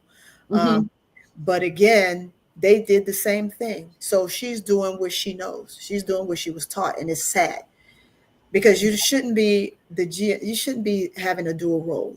If you're gonna be the coach, be the coach, right? She's a great coach, but you can't coach right now because you have other things going on that you have to tend to instead of focusing on what you're good at, right? So now I think that Vegas is suffering in a sense because she's not able to give them 100% of her on that side of the house. But she can get Lanissa where she needs to be. So I like that trade too. So yeah. I think I gave quite a bit. Yeah, you did really good. You broke it. Look, you broke it all down. So pretty. You know your stuff. I was like, oh man. I said, so pretty, Tony, you gonna do me like this? You know this the nurturing spot. Here go you and KEYSHA. I said, I see how y'all do, man. Y'all have doing them sit-ups and push-ups. I ain't messing with y'all. I was like, yeah. They were like, no, we don't care nothing about that. You on the floor. Mm-hmm. I was like, yeah, you can't have no feelings when it comes to that. No emotions. Yeah, I know, but I know, and I get the business stuff, but sooner or later, so pretty Tony, they're gonna have to do something because the mental rate in the W is high. Mm-hmm. Yeah, it is. It is. Just playing every night. So you got to understand that every night that they play is a mental battle, right? Because you don't know when you come off the court if you still have a job. You can play well. That's why it's important to play well. So, I mean, that's just like the WNBA. You can have a game and it's a business. I mean, but it's like those, like so pretty Tony. Even though like Twin Towers, they had some games where they didn't do like we know they could do or whatever, but they have been carrying this team. Mm-hmm. Of course. They have been carrying this team. So it's like, okay, well, what about the vets and stuff? They're getting away with it because they're not doing their best games and stuff. It's like, do they want to continue to play or because I think sometimes, to me, I feel like if you built a name for yourself, it doesn't, you can act up, you can do right, but somebody will pick them up. Mm-hmm. I think somebody still is gonna, if Nurse decides to leave, somebody's still gonna pick her up. Seattle is too inconsistent. That's what William said. Seattle's too consistent. I hear what you're saying in the chat, but I see the chat going on. And going on in the chat. Yeah, about Seattle. Seattle, they're inconsistent, but I think that Liam is gonna be a game changer. Gonna do something. But yeah, back to the Twin Towers and the vets, right? I think Camilla plays her best game with Angel on the floor. And if something were to happen where you separate them, I think that Camilla will have a rough time in the beginning, but it just depends on who you pair her with. No, Angel can be paired with anybody. Angel, right, but if they're smart, they will keep them together and trade them as a pair. As a pair. Exactly. If they smart. And I know somebody out there is thinking the way we thinking when it comes to them too. Yes. They because Angel she's not just good for Camilla, she's great for Camilla. Yeah. She can get things out of Camilla right now that I don't know if another player in the league can, other than like maybe an Asia Wilson, right? Mm-hmm. Because I think that Asia Wilson has the patience for someone like her, right? I don't think Aaliyah Boston, who played with her at South Carolina, has the patience for her. She outplayed her at South Carolina and was the starter. Mm-hmm. And so Camilla had to play behind her. So we have to think about that. Mm-hmm. She doesn't have the capacity, in my mind, from what I've seen, to be able to have the patience if she went to like a fever, if a trade or something like that happened, or she came to Chicago or something like that. You have to look at the bigs in the league of who would be able to fit with either one of these towers, right?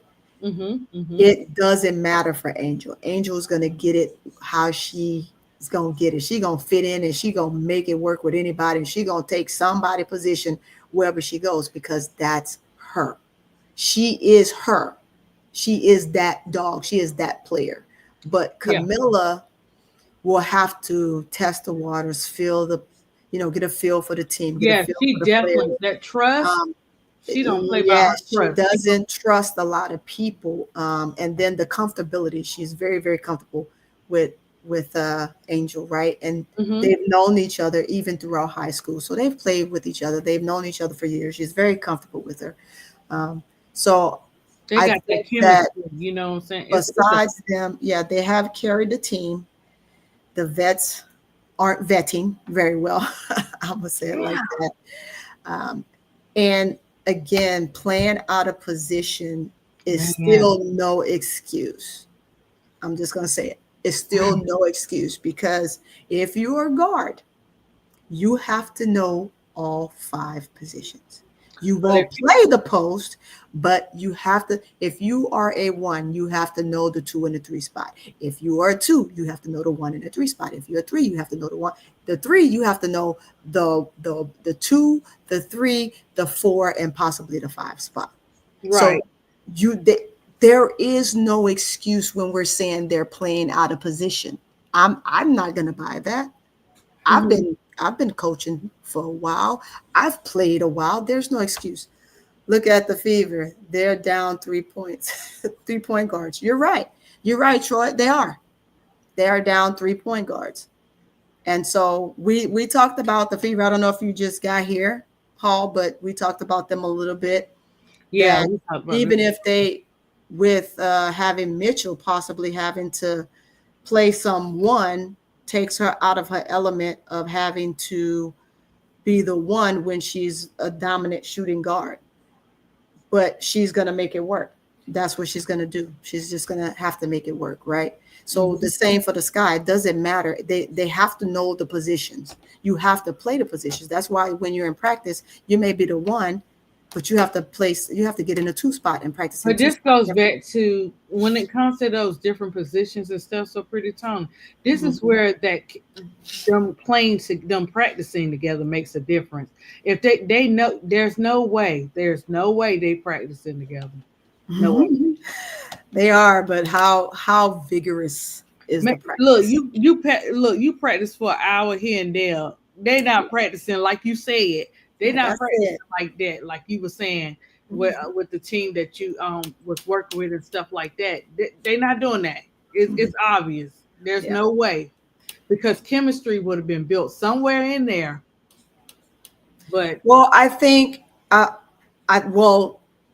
game-wise, chemistry is definitely not there. You have it with maybe a couple of players here and there. You have it with Camilla and Angel.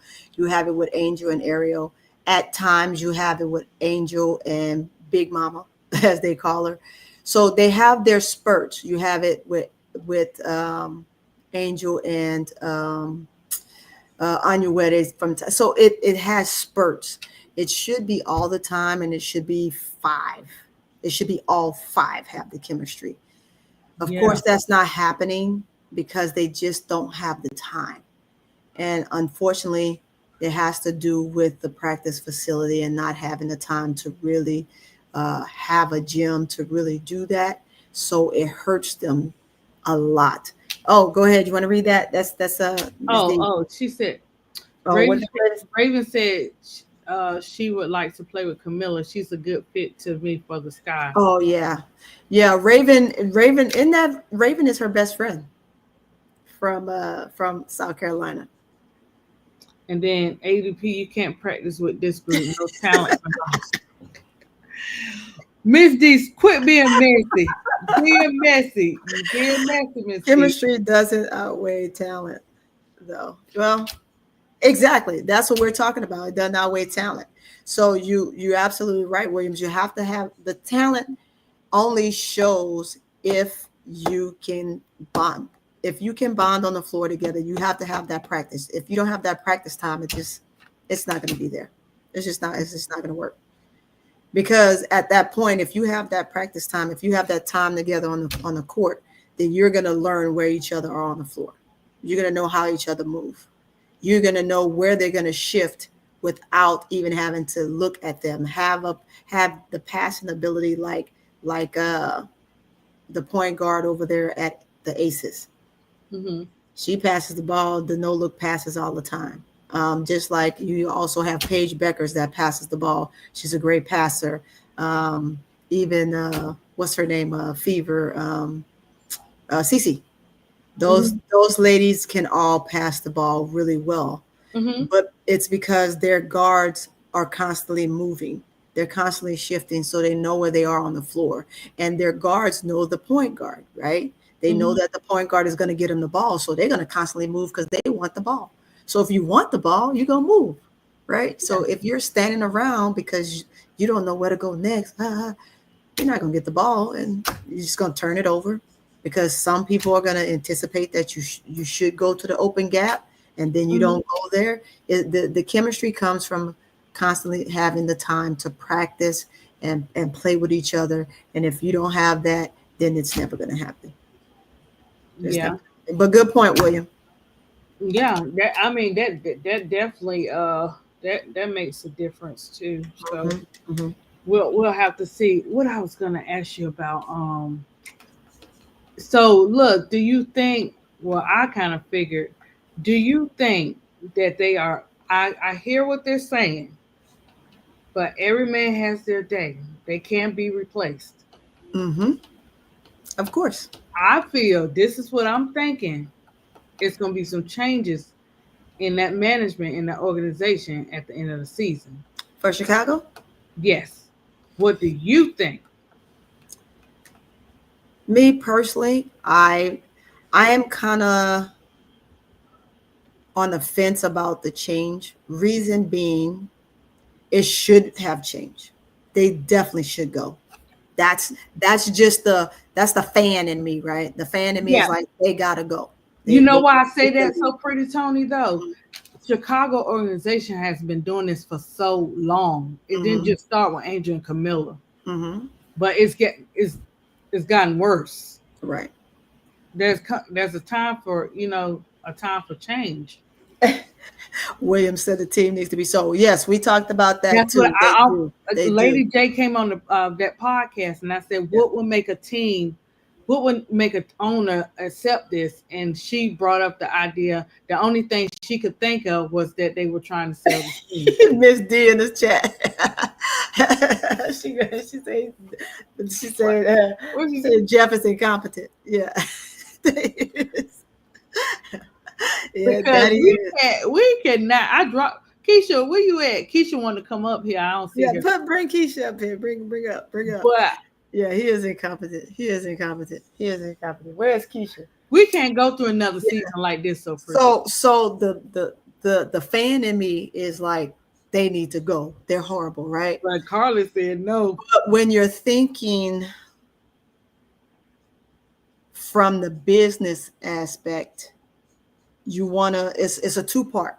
And I said it's a two-part, right? Yeah. Because you have to think, okay, they just came in. You have to, just like we begged for them to give Teaspoon a chance, right? She came in, we saw the season, was like, oh, they will at least give her 2 seasons. Well, we have to say the same about Tyler. No matter how horrible it looks, we have to give him the same entity that we would have given Teaspoon, right? Jeff, I don't know about that guy. I'm on the fence about that guy. I just don't know. I think that his hand is in the cookie jar too much, and it needs to be slapped over and over again, and he needs to allow the coaches to do what they do. I think the other coaches that are on the benches need to be more involved. I don't see where they're more involved in the game, and it bothers me a lot. What's the odds of this guy winning tomorrow? You trying to be funny, huh? Troy, they're going to win tomorrow. You know why? Because I think we could win it, but, we never know. I think we can. I'm going to always believe in our team. We're going to give it our best shot. Make sure you're in the chat. Make sure you're in the chat. Put a dub in the chat. I want to talk to you tomorrow, huh? I want to talk to you tomorrow. I'm a Redskin Washington Commander fan, and let me tell you, we went through some stuff. You just got to stick with your team. That's what it's called. A faithful fan stick with that team regardless of the fact. Woo! Exactly, man. Look, I'm sticking with my Saints. I don't care if we. That's KEYSHA and Big Girl. They love their Saints. Hey, I'm from New Orleans. I'm definitely gonna stick with my team always. I'm a ride till they. Oh, really? So pretty. Oh yeah. You with them. Boy, Keisha don't play. Lucky I don't have a Saints jersey on right now. Right now I got my me-bound shirt on, but so pretty. She like Bro Clyde. She got Bro Clyde good one day when they was on the Players Club, and I know you could just see her expression because he was talking about he was doing that bell talking about who the Saints pick. No one, and we were cracking up and stuff. So when he came back on the Players Club, every time he would say so, she would mute. She kept muting him. I know. Her and Big Girl, you can't talk about LSU. You can't talk about nothing about LSU, and you cannot talk about them Saints. They don't play. I'm not. Yeah, we'll play about our Saints. I'll fight you. I'll fight you about my Saints. I don't care how bad they look. I'll fight you about my Saints. Hey, it's 7 of you guys watching. Go ahead and hit that like button. Hit the like button. We appreciate that. We got Bear fans up in here. Oh, he was Bro. Oh, you're a Bear. Okay. Yeah, Bro Claude. That's Bro Claude. D got the Lions. So I know about the loyalty. My Lions, yes, indeed, boy. We're gonna stick with them till we can't stick with them no more. I'm JD5 and Russell Wilson. He done moved to the Giants, so I'll be rooting for I'll be rooting for Russ. Put it like that. Rooting for Russ. Because the Giants and the Redskins, Commanders, that's one of our teams too. But they all right compared to them dirty boys. Them dirty boys, Cowboys, nah. Mm-hmm. I can't do the Cowboys, Kansas City Chiefs. That's not me. I'm gonna have to watch everybody now since I'm gonna be on here with you guys. So I don't watch everybody, but now I gotta watch everybody. Yeah, well, you got a lot of NFL Saint fans in here. You got some Bear fans in here. So I'm gonna watch the Bears. I gotta watch the Bears. So like for like I don't watch all teams. Hall, I'm gonna watch your teams. Hey, Miss D, I'm gonna watch your team. Yeah, Miss D is the Lions and stuff. So Bro Clyde and KEYSHA. They were sad. What she say? I remember that loud. KEYSHA was mad. They should have picked Shador, the Saints. Look, don't knock that out. Hey, I threw something I was in my room. I threw something at the people. I was so mad. Well, don't get mad, so pretty Tonka. Don't count that out. Don't count that one out. We needed a quarterback. Why didn't they get? Oh, they still mad. They were mad. That's why they didn't get him. We needed a quarterback. Well, he can rain show. I still think y'all might get him. Hey, KEYSHA.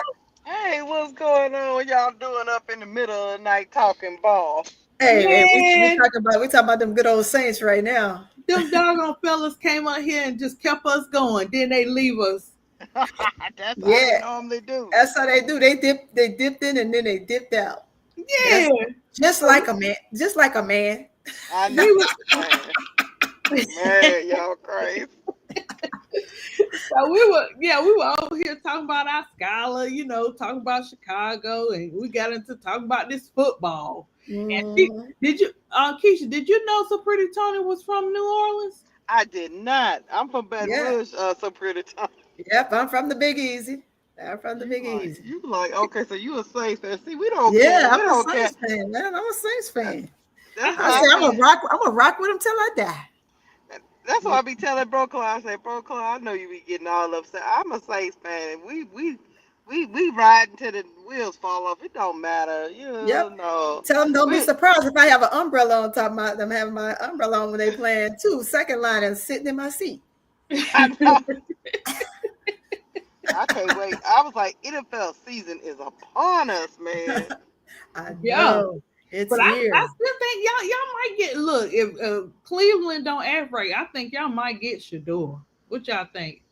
I don't know. Cleveland gonna keep him. Y'all. I think Cleveland gonna keep him. I think Cleveland gonna keep him. They want that money. Right. I think they want. I mean, and I think what people don't understand is organizations use players and they clout all the time. I don't think Cleveland gonna let go of Shador. At least for their first year. No, because they're getting him for what, like $4.6 million. I mean, because he dropped in the draft, they getting him at a steal, and they can make money off of him. They ain't gotta pay him much or nothing. No, but he gonna make a whole lot of money off of them. He gonna make a whole bunch of money for them. You saw that clause. He got that in his clause. For every jersey sale, anything that they do, he gets a huge percentage. Oh, okay. He gets a huge percentage. So he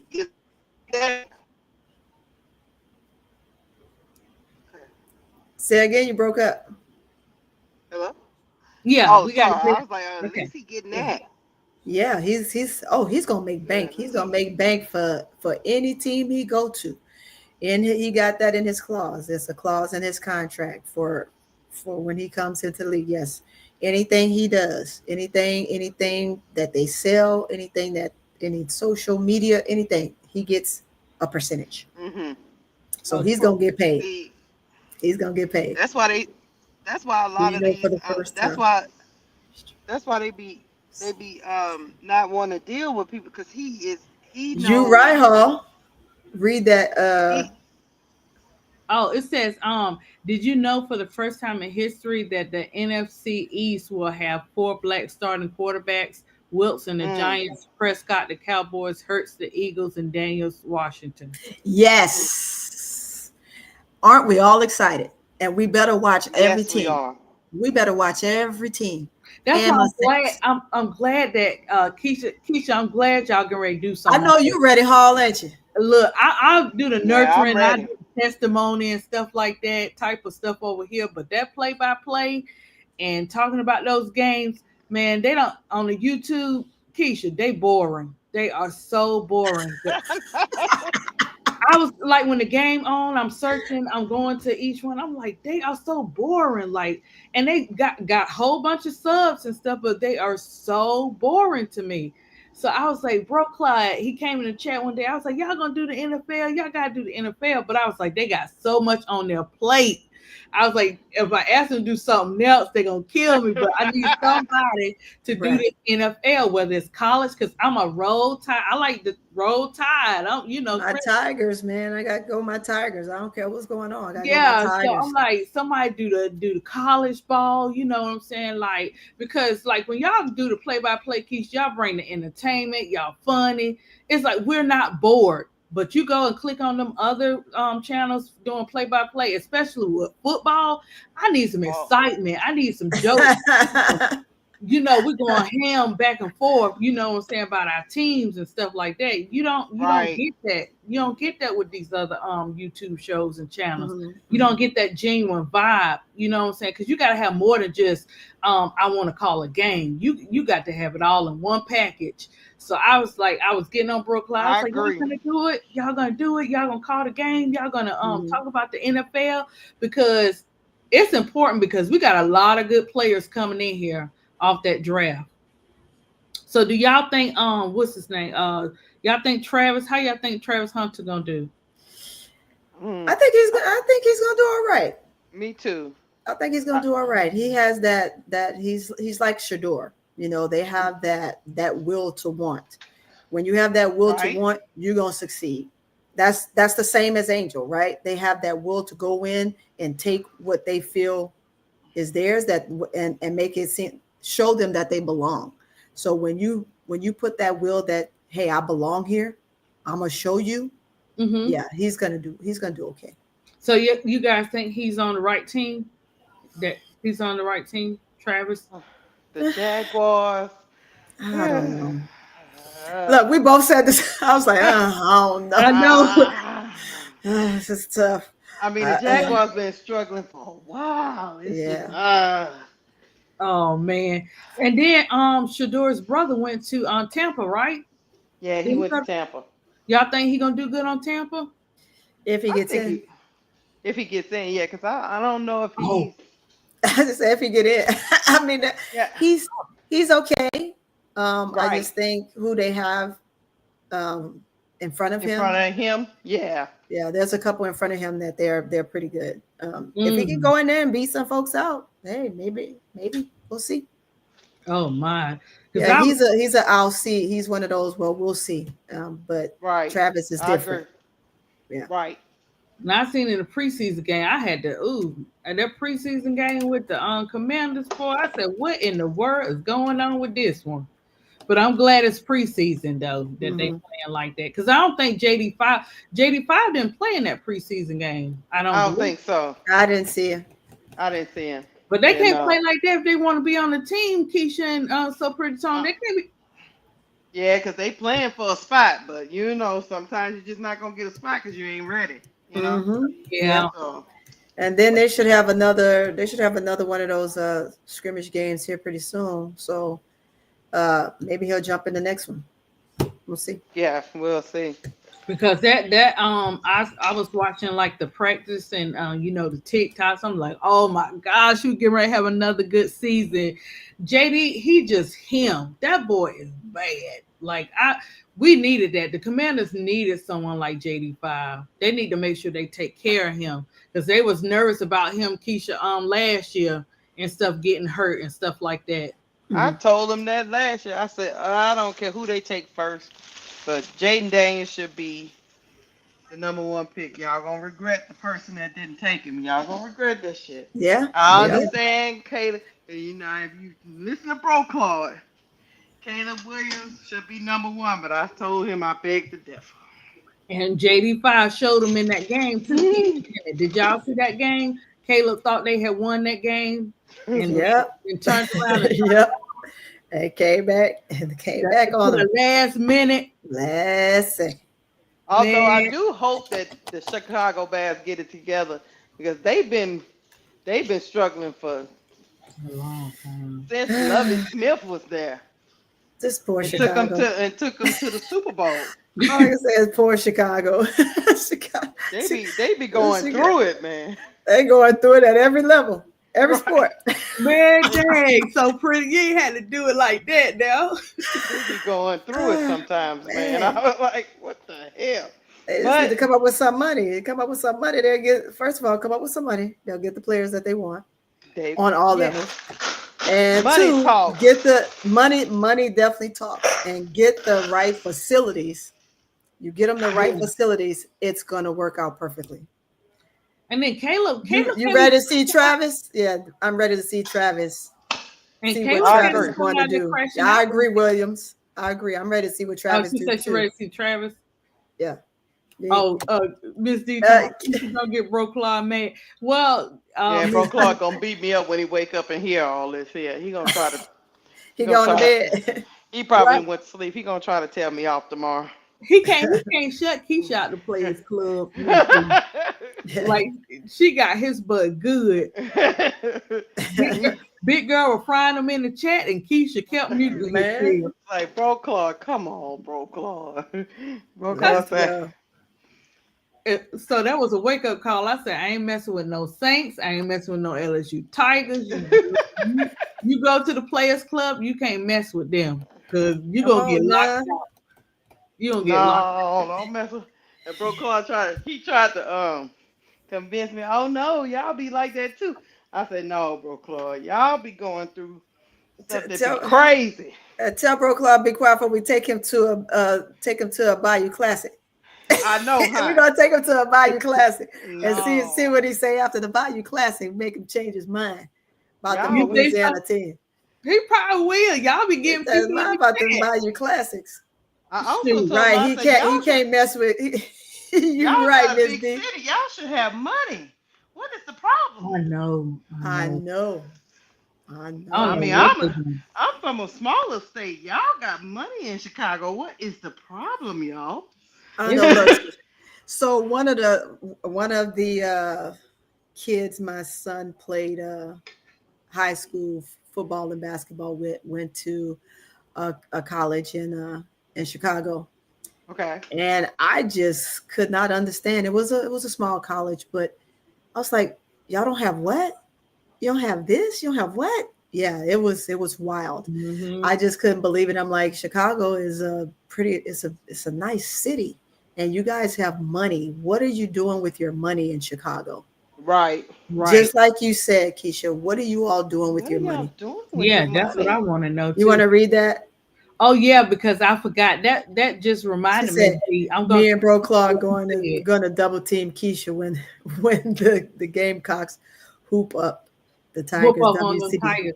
Yeah, Keysha, so Miss D, oh my gosh, she had a clip when I was talking about I like Kim Mulkey, and she said I could not put Kim beside Dawn. I love Kim Mulkey. I love Dawn Miss D Staley. does not. I love them both. Kim. I've been in a circle with both of them. They're both amazing. Yeah. Well, Miss D was talking junk. Won't you, Miss D? She do not. I heard it. Don't get Miss D started. I was on the live when it happened. Don't do it, Keysha. Yeah, don't. I said, "Ooh, please, Miss D, Miss D, I'm begging you, please." Well, I put it to you like that. Is it because is it BG. basketball or is it personal? Baby, don't ask. She was hot. She was talking about BG, the situation with BG, and just some other things, but she was hot. It's personal. It's personal about BG. It's not okay. I got you. It's personal, baby. Miss D ready to fight. She's going. That's why I asked, was it basketball related she ready to put her in the dirt. She couldn't be doing Kim like that, you know what I'm saying? She want to put Mulkey in the dirt. She was hot too. She was like, don't put them beside each other. She said Kim is a jerk and BG about BG. Well, now, look, let me tell you something. Kim is a jerk. We know that. That's what I said. She definitely. That's part of the reason why you. That's why you love her. That's why you love her. and that's why she get the best out of players. There you have it. I like them. See, I like them people. I know who they are. I just, that's just me. But everybody ain't their cup of tea, and I get it. I don't want you to be whispering and sugarcoating stuff. Me and Tyler Marshall had a. Hey man, stop all that, man. Pride, Tyler. So we had a player that was just adamant. She was adamant about going to play for Baylor, right? Okay. And I remember my sister friend Clarissa. She was like, no. She was like, I just, I think Baylor would be great, but you want to go somewhere where you're gonna actually play. Okay. I think that if you go to Baylor, you might get some touches, but she was gonna be playing behind, of course, BG. So she's like, okay. you're gonna be playing with some big girls. She's like, no, Coach Mulkey said, and blah blah. She said, I know Coach Mulkey said, but I'm telling you, she says, I've been in this circle. I know. She's like, you want to try to pick a school. You got some offers. You might want to pick a school that, where you're going to actually get plenty of playing time. No, I want to go. And she felt like, we were telling her, nah, don't go to Baylor. Don't go to Baylor. We weren't telling you that, right? We're giving you the scenario to go to pick a school where you'll get an opportunity to be on the floor. You'll get to showcase yourself. And maybe, just maybe, you'll make it to the WNBA. But if you go to Baylor and you're playing behind BG and you got Odyssey Sims, you got all of these people there. And 9 times out of 10, I know where you're at. You might not touch the floor, right? I done had these conversations before with kids. I know where you're coming from. Baby, she got there. I don't even know if that poor child in them whole 4 years saw about 5 minutes on the floor. So I said, girl. You tried to tell her before she went. I'm going to use the word. I tried to tell her. So, it's just like, come on now. Like, I'm not trying to say that you not a good basketball player, but you're not. I know you're not a fool. I know you're not a fool for Kim. Kim ain't no joke. Kim ain't no joke. But Kim is straight up too. And she's going to tell you, look. Yeah. You're coming in. This is where you are. We'll probably, you probably want to learn this position because this is what you're playing now, but you're really not that tall, so you might want to learn the 3 or something like that, right? Mm-hmm. So she gave wise advice. You're not that good of a shooter, and so you might hey. So you didn't learn this position well enough. We gave you the opportunity, so this is where you're stuck at. So you definitely weren't gonna hit the floor with BG there. So no, that's just how it was. So, no, nobody was gonna start over. No, and BG was balling back then, man. Oh yeah, they were. I've been a Brittany Griner fan since she hit Baylor. I was like, BG, that girl is for the W. That girl just playing with these little children. Look, we played against her in AAU, and I remember the first time we saw her. She played for Houston Hoops, and we saw her in the Dallas tournament. And I tell you, when we walked in the gym, that was my first time ever seeing her. I was like, "Good God, who is that?"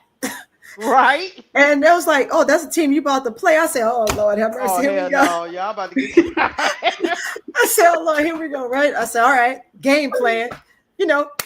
Game time. Let's see where we going. Where we going with this?" You ain't do like some of us be doing as some assistant coaches. Like, wait a minute, what a birth certificate?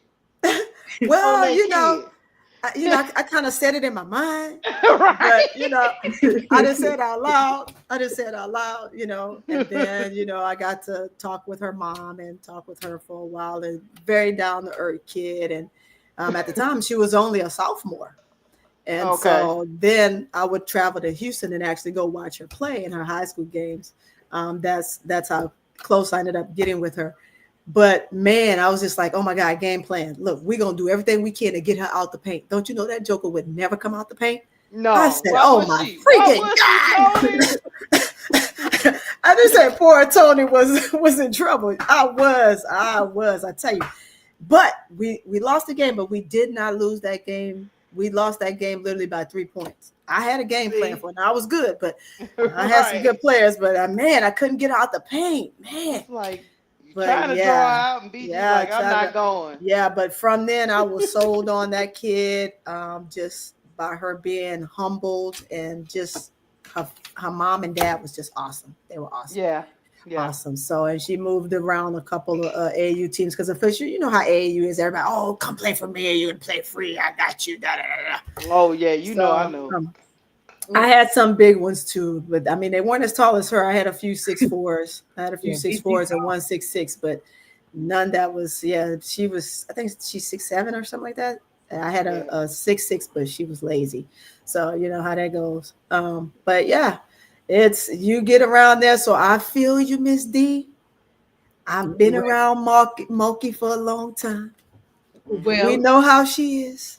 You gotta love her for who she is, and I do. I love her for who she is. I know, cause my mama was like, yeah, you know what? That girl works on my nerves, but I can't look. She call that girl a girl because my mama's 71, so she ain't grown to me, but I'm just gonna tell you. But that girl can get the best out of her players, even though she get on your damn nerves, man. Yeah. I say, yeah, absolutely. Mama. I mean, she is who she is. Yeah. She don't sugarcoat it. No, if you like her, you like her. You don't, you don't. Yep. And see, that's that same era back to Skylar. That's the same era. Skylar was given the business. Skylar was given the business. So I was on all of their heels. I was watching them all. They were all given the business. So I mean, phenomenal group. They all played well. They all put up numbers. They played hard. And when I say played hard, you didn't have one playing hard. You had all five playing hard. The ones came off the bench, they played hard too. Yeah. Now I don't know what you call it. Yeah, you don't have that anymore. We were talking about that earlier, KEYSHA. We were talking about that earlier. They just their passion for the game. They I want to play and I want this, and it's just so passive now. They don't have that. Like I said back then, I'm gonna beat you out. Like I'm playing behind you in practice. I'm gonna try to kill you because I'm trying to get that. I'm trying to get that starting spot. And then after out of the lines, we cool. But if you want beef out of the lines, we're gonna beef out of the lines. That's just how it is, right? Because I'm trying to steal your spot. But now it's like, can we be friends? We just all need to be friends. Here's a lollipop. No, we don't do that, So wait. And look, I see what Danielle Williams saying. She lied to HBL. No, I think she really thought she could make knowing Kim's ego, she probably did believe she could make HBL into a point guard. She did. She tried. She believed that. Mm-hmm. She wanted to because of her size. She told her, look, with your size, this is what the position you need to play. Yes, you can shoot. We know you can shoot. You can shoot out the gym, right? But for your size, this is the position you need to play at. And she was being honest. As you can see in the league, she's here. That's the position that that's the only position that she should play at. But we know that she's struggling in it because she's not that good at it yet. I think if they continue to keep her in the league, she will become a good point guard, but I don't see her staying in the league. I got you. I just don't. If we continue down this road, I think she needs the burn. I think I said this before. She has to have the burn to showcase what she can do. She had one game where she was able to really get in there, score. He allowed her to make the mistakes and then also recover from it. A player cannot become better unless you let them play and recover from their mistakes. That was Angel's time last year, right? Her and Camilla's time last year. They were able to make the mistakes. Look at Citron and Kiki right now. They're able to make the mistakes and recover from their mistakes and become better. With the rookies we have, they're not allowed to do that. Yeah, they're not. They're not allowed to do that. So it's going to be tough for them next year. So you can look at a situation where if they start off next year, if they're even able to start off after the camp, right? It's going to be hard. It's going to be hard because they're just not getting the burn to showcase themselves or to better their skills or to get in there even with the starters because you're not allowing them to play. And HVL can make it if she's in there with the right players. I agree. She has to be on the floor with the right players. And that will also allow her to not dribble from freaking east to west. Yeah, she'll be able to go north and south. Yeah, that drives me crazy. You got to push the ball up the floor. And that's something that would drive Kim Mulkey crazy too. Let the ball go. You got to let the ball fly, right? You can't just dribble. Get the ball up. Any means necessary, but it's not dribbling. Push the ball up. Pass it. You have to minimize the dribbles of the ball as much as possible. But we will dribble, man. There's no more amount of air we can give, even in the sky, to put in the doggone ball because they dribble so much on the sky shoe. Without her having the burn to be able to gel with the starters or at least three of the starters, it's going to be tough for her. I'm gonna be honest with you, Tony. I don't think Tyler Marshall wanted HBL or Westville. Probably not. The way he's playing them, though, that's what it spells. The way he's playing them is exactly the way it spells. Poor Tony was in trouble. Oh yeah, that was from earlier. Yeah, the way it spells, absolutely. The way it spells, it shows how he's playing them. I think that when I see the ladies, the other coaches, and I think you all talked about that a little bit tonight, KEYSHA. Our other coaches on the bench, if they don't do more, I am going to pull my locks out of my head. I need to see them be more involved. Like you look at the other teams, the coaches are involved. They just sit there and they don't say nothing. Like if you're a positional coach, then why aren't you coaching your positional players? I don't know. I don't get it. It's almost like now I seen a little bit the last game. Looked like Tanisha Wright was getting into it. She finally tried to say something for the first time. And then I seen Courtney Paris trying to holler for Camilla. But where has this been all season? Oh, Angel wasn't there. That's why. You get my drift? Because usually it's Angel on the bench talking to Camilla. Gotcha.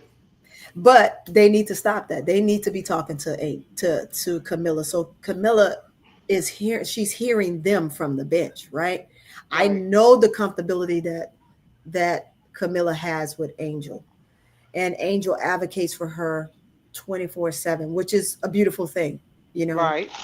But it's nothing like hearing from your coach and having the reassurance from your coach and your coach telling you how to move, because this is the person that you're with in the gym training with. And if the coach that you're training with aren't communicating with you during the game, then what are you doing? I don't know. You're I don't want to say you're setting up for failure, but you're not helping them be successful. You can't sit there and not say anything. Did Tyler tell you not to say anything? I would love to interview and ask the question. Did the Pink Panther tell you not to say anything? Is the daddy behind the bench telling you not to say anything? What is it? Because especially Courtney finally found, she did. She finally found her voice. She need to find more than the little bit she said. She need to say something all game. She need to be talking to all the players, like all the coaches. Yeah, like why does now it does seem like Tanisha do be. It looked like to me she be talking a lot at the beginning of the season. It looked like she was talking a lot to Tyler Marsh. Mm-hmm. But I need to be talking to the players. I need her talking to the players. Yeah, that's what I was about to say, because I don't know. And first, I just realized the last game that they had a developmental coach. I was like, okay, they had these people mic'd up they had these people mic'd up for a reason. They must be hearing some kind of rumblings and stuff, because Courtney Paris was mic'd up and the developmental coach was mic'd up. Okay, but what has these people saying? All this occurred after the dad supposedly told them all off. But what is the dad's role? I'm just all confused about what's going on in Chicago. I must say this,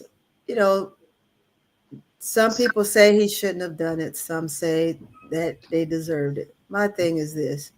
When you're in, you know how it is, KEYSHA, when you're in there and the players, it's halftime and you're trying to get the players moving, you say things. Should it be as vulgar? Probably not. You can get on them without being as explicit as some of the words that he said. Oh yeah, of course. You still gotta dig in their butt because they playing horrible. Right. And let me tell you something. A player like Angel, she welcomes it. She don't care. Right. That makes her play harder. So for any player that complains about a coach getting on them, then you don't deserve to be a player. Right. Go home. Give that jersey and that money to somebody else. I agree. Because unless you telling me F my mama or you gonna bust upside the head or whatever, I don't care what you say to me. Okay, I got you, coach. Let's go. Okay.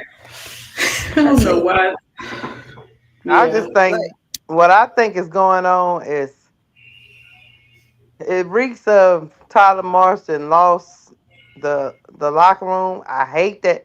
And one thing I have a pet peeve about, I'll be trying to figure out, how does he coach and always sitting down half the game sometimes? I don't get, because when you on the other side of the court, when they drive down the court to the other side, how you can see what, I don't know. Let me just stop pet peeving him. But how bad this team is, I will be on my feet pointing out all their mistakes. And I just don't understand how, because see, I'm watching the game again right now. And I see Courtney Paris talking to him. I see Tanisha Wright talking to him. But nobody's saying nothing to the players as they're playing as bad as they are playing.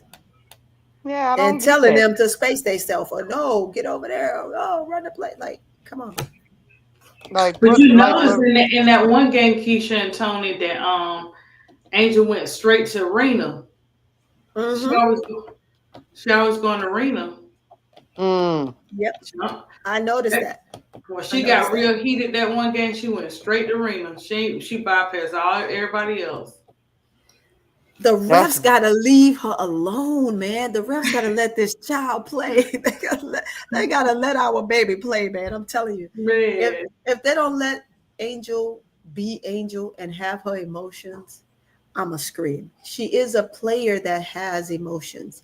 Caitlin is a player that has emotions. She Let is. these two ladies, all of them. Skylar has emotions. Yes. Asia has it. Let them play with the passion that they have. This is what makes the game exciting, right? Yes. It gets Because boring if you somebody don't. else is going to jar at them, and now you got them battling. They talking crap. Yeah, Kelsey Plum, talking trash. Yeah, the whole game. Trash, that don't mean they're gonna get in a fight. That's what I'm saying. Talk They're not gonna get. Let the ladies let them be them. Because this, guess what? When Angel is like that, Angel is in her bag. Just be more style, boy. Angel's in her bag. I'm telling you, you let her get like that, she gonna bust 30 on you. Yeah, I need them to leave her alone and let her be her. I agree. I just I feel the frustration. Did I hear right? If she gets one more text, she's gonna be yeah, suspended she'll be again. suspended again. Poor Angel. Man, now she gotta play with a muzzle on her mouth. God dog. To be honest with you, what's going on with Camilla to me is I don't think she respect them. She Right. don't. They probably don't. Yeah, she probably see a lot of stuff, Keisha, we don't I see. don't think she respect the coaching staff. Yeah, you're Nope. right. You read her eyes, don't you, Keisha? You read her eyes. She Yeah, be her looking eyes. at them like, Yeah. Yeah. You could tell her eyes. She's like, because Camilla cuss you out in a minute. oh, I know. Camilla is a cusser. She funny. She funny. She is funny. She used to do her lives. I think she got off her lives now. Well, she I guess it's a lot of pressure with everything going on with their team. So she had took like a good 2 weeks off. I was like, Miller ain't did no TikTok. She ain't came on. I was a little nervous. Yeah, Miller be cussing everybody out on them TikToks. Yeah.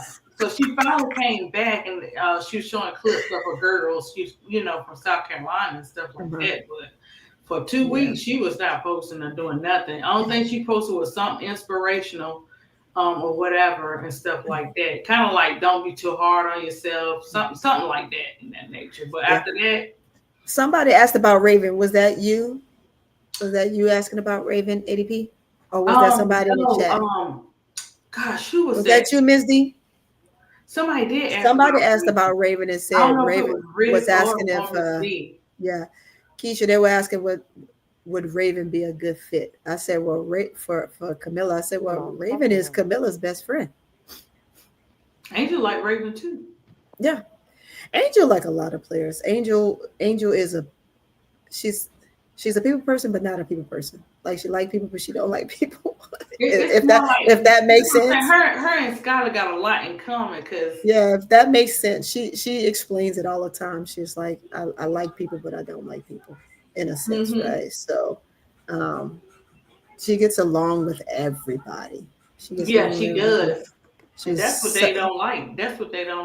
She gets along with everybody. She supports everybody. She talks to all the ladies. Reach out to her. She talks to all of them. So, I mean, she's just a lovable person. So anybody that hates her is just fake hate. Because they don't know her. Anybody that knows her loves her. Right. And you're gonna see a lot more in that in Unrivaled too. The second season, you're gonna see a lot more. You're gonna see a lot more people finding out that what they thought about her is not who she really is. Well, this season here, a lot of the players have spoken up and said that. Like a lot of them have said, what you see isn't what we're experiencing now, right? It's like you see players come in the league and you hear all of this stuff about them and you don't know them, so you really don't know what to think, and you don't spend the time to get close to them, and so you don't have an opportunity to really talk to them. So when you have moments like Unrivaled or the All-Star game and something like that, or a big event, that's an opportunity where they get to spend time with each other and talk and communicate. And it's like they find that, man, this person is so cool, like they're awesome, like, man, I didn't know this about this person, man, their personality is amazing. Like, so it's always like, I think the WNBA need to do like some type of big meet and greet or some type of crap like that, where the players get together and it's like some type of function, I don't know, Yeah. where these ladies get to be around each other. You don't have to like each other, but you still They get to don't, but kind of so be pretty around soon each they other. don't want that. You know what I'm saying? That's why I'm glad they got Unrivaled. They like all this drama and all this kind of stuff. They don't want that. They Well, I don't mean, want the guys do that stuff. The guys are the same. They're cool with each other off the court. right, But when you're on the court, it's beast mode, and it's the same thing with the right. women. Why? My thing is, why are you putting the women in a box? Right? Right. Stop putting them in a box. They don't know how to stop. You put them in a box with pay. You put them in a box with the gyms. You put them in a box with the facilities that you give them to play in. You put them in a box with the limited amount of sponsorship. You put them in a box. Now they got flight and all that stuff, but they didn't before. All of these boxes that they're in, it's just unreal. It's unreal.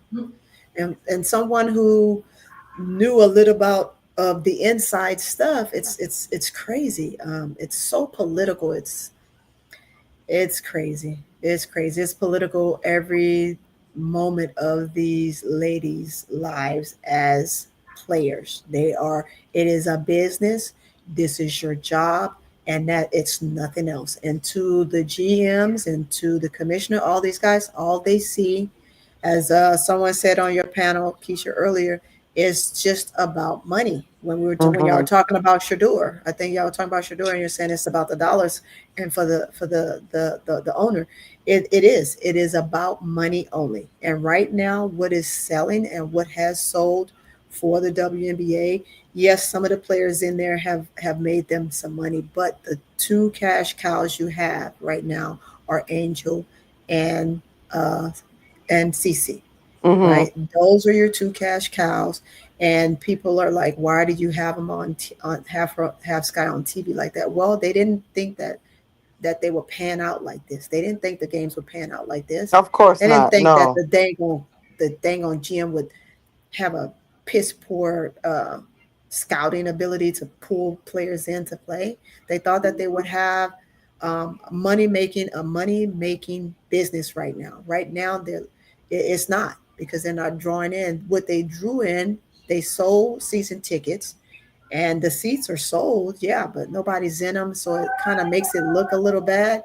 But they Right. still have the money. But at the same time, it's like, while those seats aren't being filled, the tickets are already sold, but nobody's there buying the food. They're not at the Right. food venues. They're not buying the jerseys. They're not invested in all the activities that are going around inside the stadiums. So you're losing money in those type of avenues right there, right? So Right. that is on Jeff P. That is Yes. solely on him. He has to make stuff like that work, and he did not. So if I was Kathy, I would be mad at him. Yes. Can't be mad at the team. I would be mad at him because he didn't make it work. You have to make it work. Mm-hmm. You I have to make it agree. work.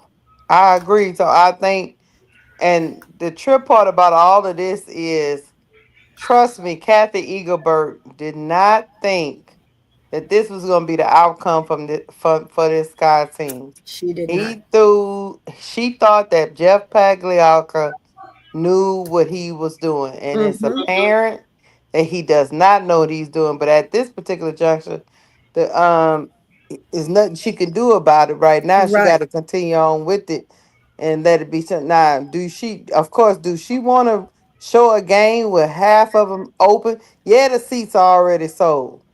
But some people are not wasting their time buying parking tickets, buying food, Yeah. doing all Right. that stuff. You're They just losing cut their money. losses. Mm-hmm.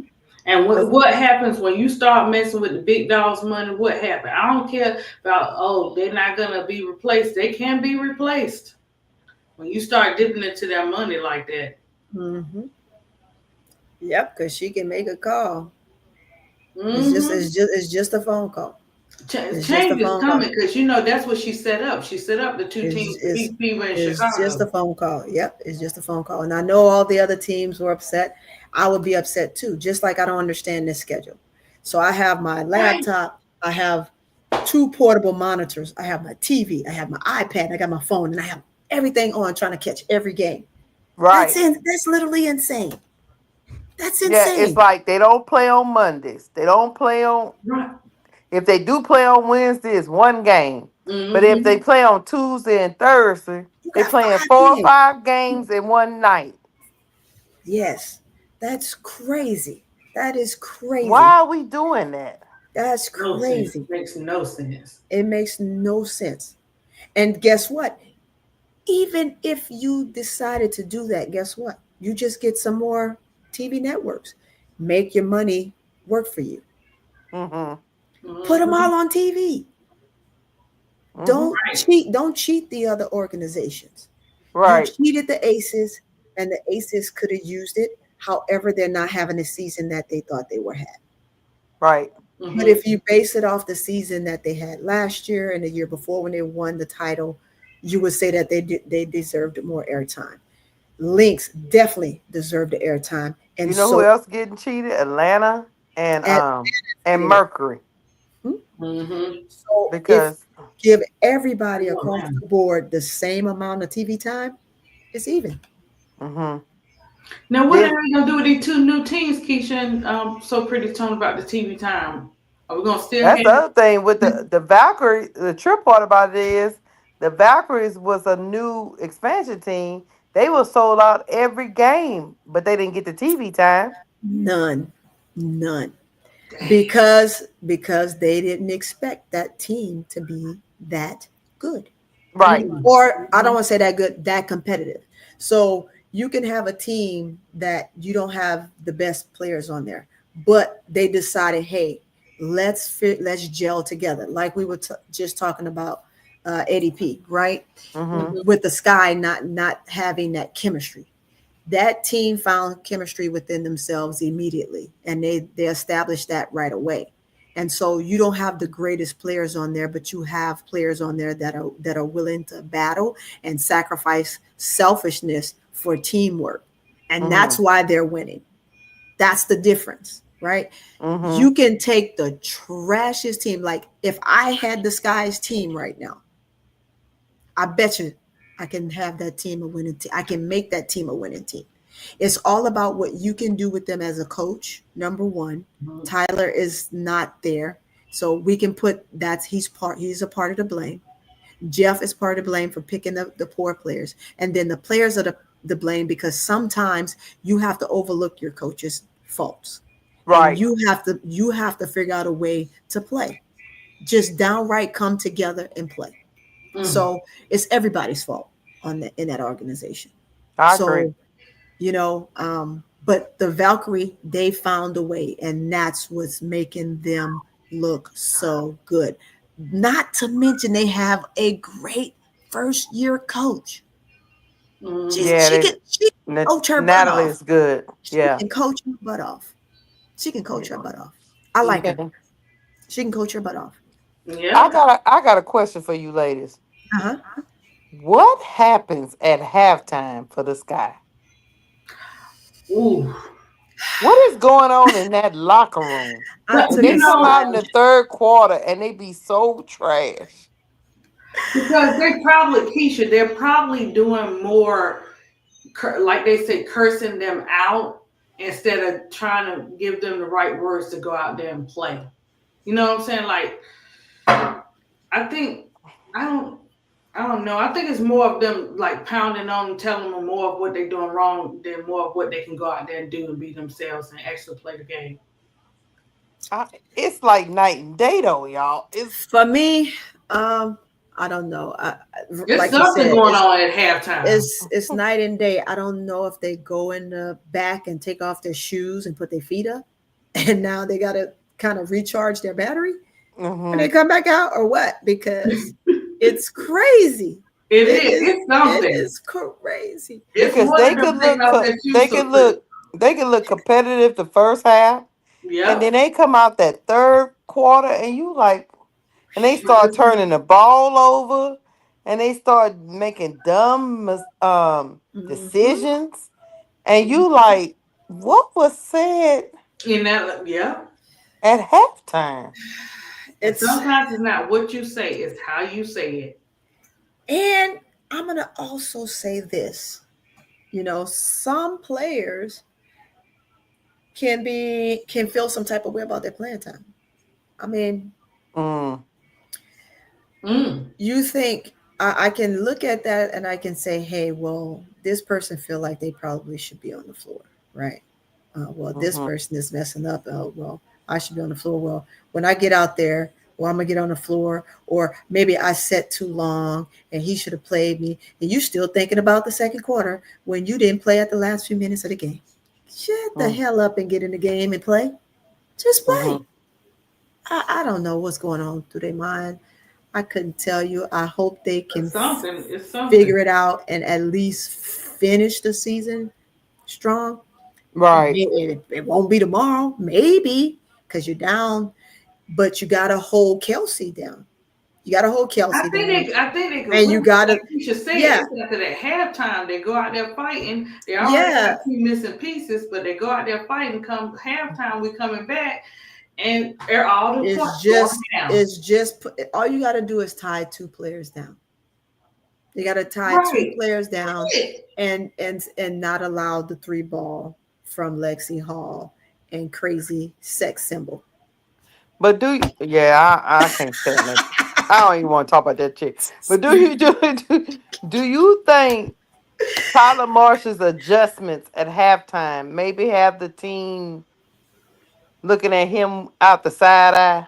Yeah, he got some bad Maybe it's the adjustments. lack of what he says that has Mm, the team stunned, right? And mm-hmm. so they don't know what to think when they come back out. That's what it seems like they confused when they come back Yeah, out. it's the lack of what he's saying. It could simply be that, or you're just spitting out some random stuff, and they're like, "What?" I'm one of them players. I'm one of them people that's like, "What did you say? Huh? Can you explain that?" No. Do you want me to do what? He I don't probably cannot understand. explain it. I don't understand.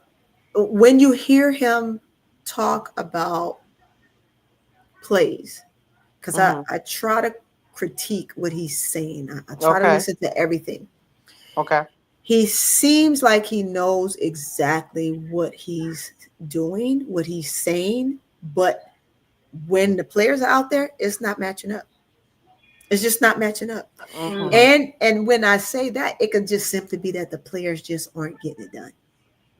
Mm, And I was telling KEYSHA, I was telling ADP earlier, if the guards aren't constantly moving, right, mm-hmm. and the passes are being anticipated, of course you're gonna have turnovers. Yeah. But Yeah. Yeah. that's the Chicago Sky's problem. The guards, they stand around too much. So now Camilla is standing like, okay, well, what do you want me to do next? And then Angel's like, okay, well, I'm up here to set the screen. Where do you want me to go next? Because your guards have to move. And then when you're trying to run your defender off the screen, you have to get down deep enough to come off that screen so Angel can make the proper screen. Right. Like, you ain't losing no player the way we set screens, but you can't put it on the screener. You got to put it on the guard that's trying to bring the defender onto the screen because they don't do it properly. So watch it tomorrow. Watch it. Just watch it. It's like, It's just watch it. It's crazy. They do it every single time. They do it every single time. Every single time.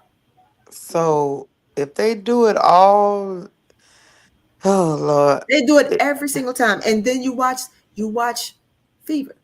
You watch every team that we play when they run their guard, their defender off the screens. They run them nice and tight. They brush off the hip of their post player that is setting the screen. Whoever's right. setting the screen, not ours, Mm. not ours.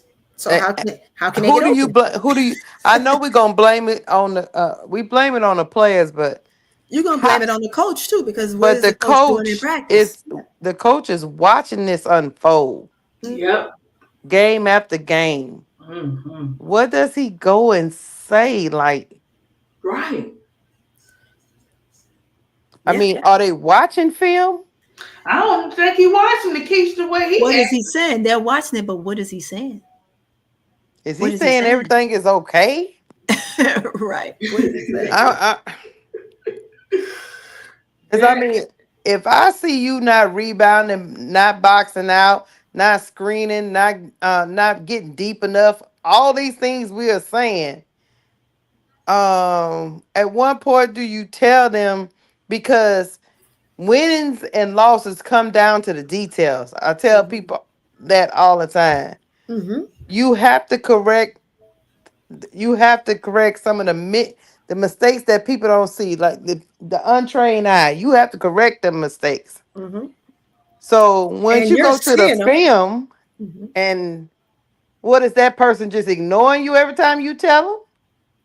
That's what it seems like. Mm. That's what it seems like, and I don't know why. I can't explain it. Can't explain it. I would love to be a fly on that wall, because if I was that fly on that wall, I would find a voice and I would say, "Look at here," and I would join in that conversation. Yeah, I sure would. I sure would. I mean, I'm just trying to find the especially if you're not setting screens, if you're not setting the screens correctly. Mm-hmm. I mean, that's easy to what I'm just picking that. That's easy to identify. Mm-hmm. So why is this been going on for 25 games? I don't get it. Every single game is crazy. Every single game. Now, when they do it properly, Mm-hmm. that's when your post is open and you can make that entry pass. Because you're dragging the defense. Right. You're dragging the defense. If you can't drag the defense, then how does that help? It doesn't help. It doesn't help. Your post players just rolling for no reason. They're just wasting their time. You know, another thing that I noticed about Tyler Marsh too, he gonna make somebody a different position too. He is. He is gonna make, because Camilla is playing in the spot that Reese would be in, right? Except for bringing the ball up the floor. correct. That's what I was trying to explain to them tonight. And they was going back and forth. I say, I know you were. Look, I'm not. What I'm trying to say is, they pulled her out. She was already out of the paint. I heard you. So her rebounds are, look, you know, y'all, I ain't gonna argue with y'all. Her rebounds are gonna go down. She's not in the paint. Bunch of men. You're on there with a bunch of men. You know, they try to be male dominant. She was not in the paint for most of the game. That's what I'm trying to tell you. Now E Will was. Now E Will was getting ate up by Hillman. Somebody that's smaller than her. She was getting just done in. Missing those chippies, man. That's crazy. She should have had all kind of elbows in Hillman's head. Look, E Will should have had about 22 points the other night. If she would have just gave her one elbow upside that head, it would have stopped. Yeah, because you know E Will is bigger than her. Mm-hmm. So yeah, I was like, y'all are talking about Cardosa, but I know. Look, Duval's over. Well, we're not talking about nobody else because they irrelevant. I don't give a damn if they're irrelevant or not. Right. They own the team. Yep. So, and these are things with E Will. I mean, she a vet. These are things I should. I get the coach. I know, man. I get the coach got issues, but E Will. These are things E Will should know. She should need to be told this. Mm-hmm. We need the E Will from last year. Yeah, she was just so much better before she got hurt. Yeah, she was. That's why I give up pass most of the time. Yeah, but the layup part. I mean, we could say the same thing about Angel Reese last year. It's like, hey, you just got to make your layups, right? Right. It's too often that you're getting the ball and you're just missing like easy layups. You got to make those. Those are important, especially when you're down so much. You're down in the league. You're down in numbers. You're down in games. and your team is at its lowest, you being one of the veterans, the oldest vets besides Slew, you have to be the one to be picking this team up. Why is it that somebody else that just came to this team is the one that's picking the team up? I It has to agree. be you. You got a second year player in Angel Reese carrying you guys. And that's, I mean, I don't want to say it's not fair to her because she's going to do what she do. That's her. Every team she's ever played on, college, high school, club ball, she's carried her team. That's just her. That's just her. So we're not going to take nothing from her. So I don't want to use her as a scapegoat, but for E. Will, she has to do more. She has to do more. Freaking Big Mama got to stop trying to be the one and just But Big Mama the one. I don't know what you're talking about. she got to stop being the one and She's just gonna be pop. brought up every time. Big gotta Mama out pop there the like she's shots. Kyrie Irving. Stop that. She the one. Somebody got to tell her she's not Skylar Diggins. Dang, Who gonna tell her? You gonna tell her, Tony? I could place that call now. I could place that call and tell her she's not Skylar no Diggins. one near Skylar. I can tell her she's not Skylar Diggins. Right? Can't touch her. Once Rachel Bannum went to that post conference, that was it. That's all she needed. Yep. Yeah. But I don't know, guys. We got to figure out something. How many more games we have? Like I think we got like 14. 14. Oh, 14. 14 more. Oh. Whew. And it still won't get any easier because we have Fever tomorrow, and don't we have them one more time? I think so. Yeah, like in September. Yeah, I think we have them one more. That's why Kathy's like, "Oh my God, please hurry up with this." I know this season has been crazy. Yeah, because it's gonna be some changes. I don't know what changes. I don't care. Because I think the way, and I watched the schedule, the way she set it up for CC and Angel was to give them the type of tough schedule they have, to not only showcase them, but to showcase the other teams as well, but to actually show them being dominant, right? Mm-hmm. Although the other teams are going to be televised here and there, it still doesn't help the other teams. But it was to market these ladies. Yeah, it was. And man, they're both hurt right now. They're both not playing. And it just hurt. It hurts not only their team, but it hurts the WNBA. Mm-hmm. I just hate it. I mean, I like them both. I hope they both can return. In a sense, I really don't want CC to return until the playoffs, just so she can properly heal, right? Yeah, yeah. And then, although she may not fully be healed when the playoffs come, she needs to play in the playoffs. It's important for her to play in the playoffs. I agree. Right? They can't hide her no more. And Angel, I'm torn between just sitting her out the rest of the season. But they said she's coming back. But also letting her come back and finish it out. So I'm kind of on the fence, right? I do want her to finish it out. I'm sure she wants to finish it out as well, to kind of try to give some type of boost, to not be the absolute last team on the board. But something. We're not gonna be one up from last year. No way, because we're just not there. But I just feel for the teams that we thought were going to be in the bottom are not. Washington surprised us. Valkyrie surprised us. Aces surprised me because I thought they would be up there. I thought they would be better. Yeah. I knew that Fever would do well because of how the coach they got and how they built their roster. Did I think they would be 4? No. I thought Aces would be higher. I did think that they would be at least 6. But being 4, that's good for them. I applaud them. But if they don't keep it together, it's going to be tough for them in this last little bit of the stretch if they don't get a good point guard to come in, if they're not going to bring that's the CC back. question. That's the question about the game tomorrow. What do the Fever do? Then Mitchell just going to have to play. Mitchell going to have to be the one. She's going to have to be Mitchell.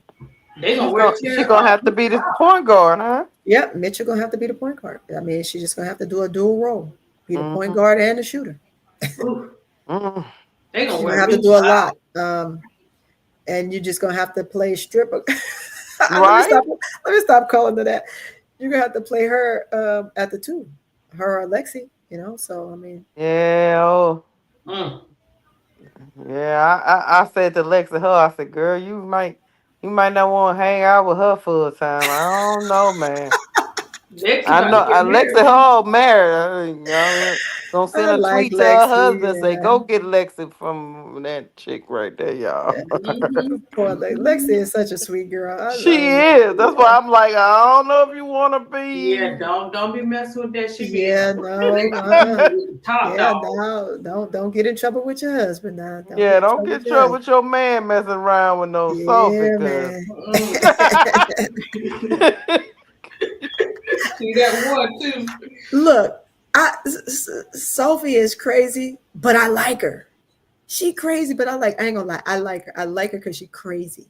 Well, everybody like crazy. I mean, I like her because she's running around acting like they don't like it, but they do. I do. I like her because she's crazy. I like her because she's crazy. Because she's crazy. I like her because that she's we can crazy. agree on. I'm just telling Lexi, don't get gone. No, I like her because she's crazy. I like her because she's crazy. I liked her when she was on the team before this one. I mean, she's just crazy. She's the one that's gonna go out there and she's gonna do the hard things, and that's what I like about her. Right? She's gonna find a way to make it work. She's gonna play defense, and she's gonna get you a bucket when you need to get a bucket. Now I do know this. The Wanabana was out there giving her the business. She gave her the business. She owed her that. She owed her that. She owed her that. She owed her that. The Wanabana said, "You keep putting my name in your mouth." She said, on your podcast. You said, what about me on your podcast? Yeah. Take that one. I was take like, another one. Even the commentators was like, somebody had told me that one of the commentators was like, this got to be beyond basketball. Yeah, that's what's personal. going on here. That was personal. Oh, DB don't like her at all. That song say, let's get personal. Yep, she got personal. I said, y'all better leave Alyssa Thomas woman alone. You don't want AT to run up on you. They better. You saw Alyssa set that perfect screen for her too. Oh yeah. AT, people just be bouncing off of AT. I said, God damn. That girl is solid. That girl's solid. Yeah, we gotta represent AT, guys. That girl is solid. And she just be standing there. She don't even be malicious. She don't move. She just be standing there and they be like bounce. She don't move. She will swing her arm and you will be flying like, what the heck? My favorite part is when she be smiling and looking at him like, why are you falling out on the floor like that? And shake her head. She go. She go. Like, have you ran into you before, AT? Yeah, here you go, Keysha. Like, what's wrong with you? Why you on the floor? I ain't even moved. Yeah, AT funny, man. But she sets a good screen though. AT go stand in the right spot. Solid. She's solid. She don't get the credit she deserved though. She do not. This year is her year. Yeah, a lot of players are doing this is almost like I was telling somebody. I love Fee. Don't get me wrong. I think Fee is the front runner, but if I had to think about the word most valuable player, I have to give it to Alyssa Thomas. I almost have to give it to Alyssa. Yeah. If she can finish the season out like this, it needs to go to her. I think Fee is on a revenge year, but she's also on a, oh, you don't want to televise me? Oh, this is what you did to us? Oh, all right, Kathy Engelberg. I'm gonna put it in your face type of year, right? So she got like a two-part type of situation going on. That's what I feel Fee got going on. Oh, Yeah. you made it unfair for the rest of the teams, the rest of the teams in the league. Is this what we doing? She said it in the very beginning, and she meant it, and she's standing on business.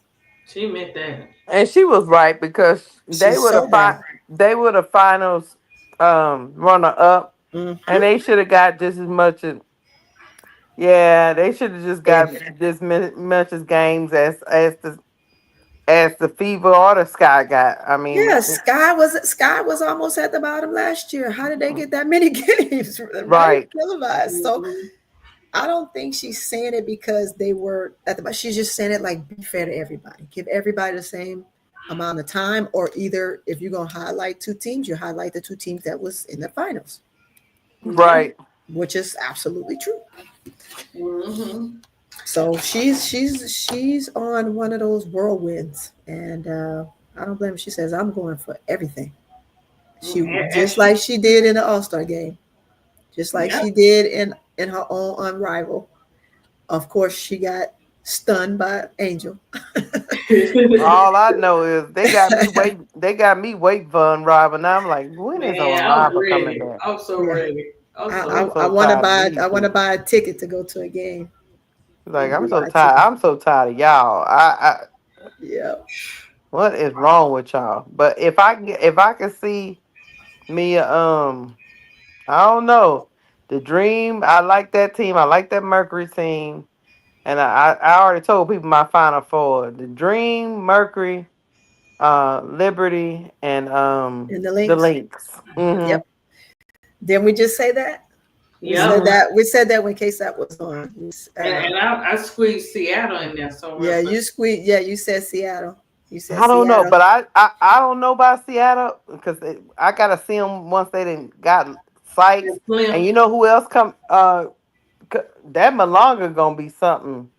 Malonga is She playing. gonna be she gonna be Malonga's something playing her butt off. real good from years to come. Cause Mhm. yeah, I like her, and I think they had Sykes coming off the bench today.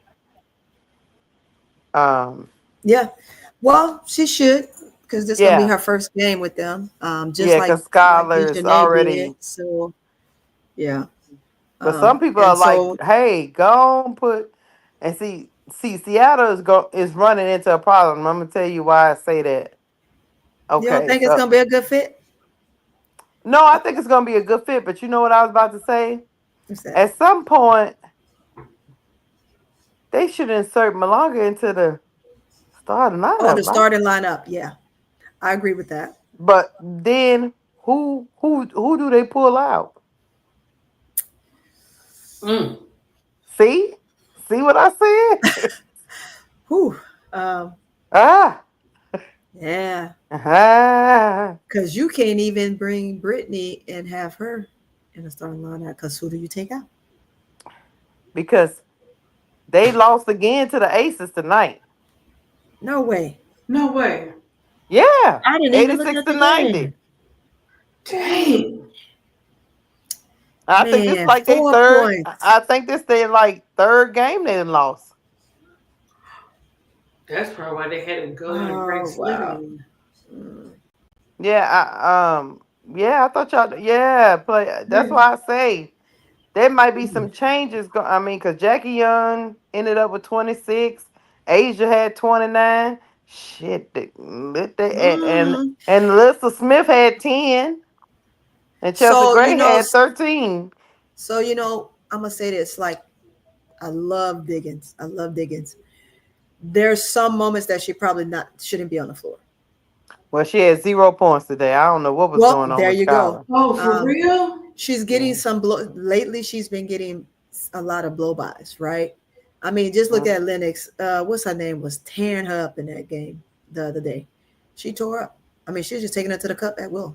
She's like, everybody move. I'm taking them to the cup. 0 points. Keysha. Like, so yeah, she had 0 today. She's quick, but she's not as quick as she used to be, right? And that comes with age. It comes with time, and so you have to know that sometimes you can't be on the floor as long as you should be. You gotta let somebody else get some of those minutes. She's good. She's crazy. I love her. I love her. She's crazy as a fox. Yeah, she is. She on the muy loco side now. She ain't local. She muy local. Yeah, she has to come off. She has to limit some of her minutes a little bit to kind of let Malonga, like you said, give Malonga that time and let her do what she do and help them win. Help them win some of those games. Yeah, because off the bench, Malonga had 22. Sykes had 14 off the bench. Mm-hmm. And the starters didn't. Nobody had more than 16, which was Erica Wheeler. Wow. And that's not good if Erica Wheeler is your leading starting scorer. Right. So, because that's just tough. So who's handling the ball if Diggins isn't in? You know, sometimes I don't know what they doing. Right. I don't know what they was doing before. I'm guessing that's why they brought in Brittany Sykes. The only problem because is Sykes can handle the ball. Yeah, the only problem is Malonga's on. That's what at her position. I was like, see, you either got to pull out Ezzy. You're not gonna pull out. See, you got to pull out Ezzy because you're not gonna pull out NECA. You're not pulling out NECA, right? Mm-hmm. But at times, NECA needs to have a breather, and you should rotate those three, right? Gotcha. Yep. You got to rotate the three because if you're only using Malonga to come in for Ezzy, you're gonna Gabby Williams played 37 minutes. Yeah, see, now you're burning Gabby out. You're gonna burn Gabby. Gonna end up like Angel, right? Because we essentially burned Angel out, burned her, and then she's being just tormented down there in the paint with no calls, right? Right. Getting beat the heck up, and so her body needed the rest, so she's getting the much needed rest that she should have had. But Gabby's going to end up in that same way, and then when she leaves here, she has to go overseas and play. She do, and just don't want to have no fruition on anybody. You don't want her to go over there and have any injuries because she's going to be exhausted, and they go straight into play. Into play, like they don't have no rest, and then they come back over here and they have no rest. Their bodies break down after a while. So, and that's how you have, just look at what's her name from Liberty, big girl. She hurt herself. She came in playing well and then she got hurt, but they won the title. She played overseas. She came back, jump right back into the season. It's just it's too much for these ladies' bodies to play. It's like playing all year round, so you can afford to feed your family. The way that the men do, because you're not getting paid enough in a W. Right. And there's not enough spots or teams in Unrivaled. So. Right. Yeah. Well, ladies, we had a great talk tonight. Yeah, because I can talk all night. You better kick me off of here because I talk all night. Look, it's almost 4 a.m. I know it. Keysha gonna be calling the game tomorrow at 7. Yeah. And you starting at 7, right, Keysha? You'll be at 7? So. Okay. What time the game starts? Should I forget? We'll probably be going like 30 minutes before. You know how we do. Okay. I will be on. Thank you, ladies, for coming on tonight. Absolutely. Hanging tough. I will 3 hours and 30 minutes in. Yeah. Thanks for having me. Well, I'm glad you came up, Keysha. Showing up. We look I went and got me something to eat. I ate. I talked to my mama. And then I pull up my phone. I said, y'all still up? Yeah. We were on last time till almost 5, weren't we? And I was like, we was up 6. Yeah, we I all felt it the next day, but I was like, hey, that's what you gotta do. That's what you gotta do. I have to do deep block because little man and everybody be up. So like, okay, I'm with you. Yes, you know, I got to stay up and fight the good fight. okay, well, I got time now. I got time now. I can knock That's these good. hours out. So you'll be able to join the panels and stuff since you got more time and stuff like Yeah, that. I got more time now. So you gonna go up there with the Wednesday. KEYSHA told her to come up there on Wednesday. Don't let her forget. Yeah, man. And then I have you guys Sunday too. So yeah, because I be fighting for my life. I said, God damn. Don't worry, I got you. I got you. Boy, they be tearing you up there. They be tearing you up. Keep me tracked down. Even I said, y'all gonna make me cuss y'all out live on YouTube. Cause and then they'll be like, "Yeah, you're right, KEYSHA. I tried to tell you in the beginning, Yeah. but you was ain't want like, to hear me." I get the Camila Cardoso thing, I get it, but please tell me who on this team was the best player on the team on the floor, and they him hauled. And I was like, that's my point. God damn it. Exactly. The veterans can't have a second year player. You can't talk about the second year player when you got 4 other people that are veterans that are playing like goddamn. I mean, I like Rachel Banham. At least she doing what she can do, but the rest of them, they not bringing it to the table. Yeah, and we got to know give how it to you them. are too, KEYSHA. They know you put belt to tail on Camilla. I don't know why they trying to be funny. I was like, yeah, y'all try to act like I get what y'all talking about, but Camilla ain't dumpster juice. Come on, stop that. They being messy. I guess she's 6'7". I want her to dominate too, but I don't know if that's her personality. But I want to surprise everybody and dunk that ball one time. And then she probably can. She just got to jump off her damn feet. Come on, Camilla. She can. She did it in one of the practices at North Carolina. She can. Just get up there and do it, Camilla. She get that. Like you said, she got to learn how to work through all the drama and all that stuff. And Angel can too, but I'm afraid, and I think she's afraid too, because she broke that. She got that rod in her leg, and then that played in her foot too. So if you notice in the All-Star game before we leave ADP, in that All-Star game, and she went to make that one layup, and she got up high and smacked the backboard. She wanted to show people that she can get up, and you saw how she landed.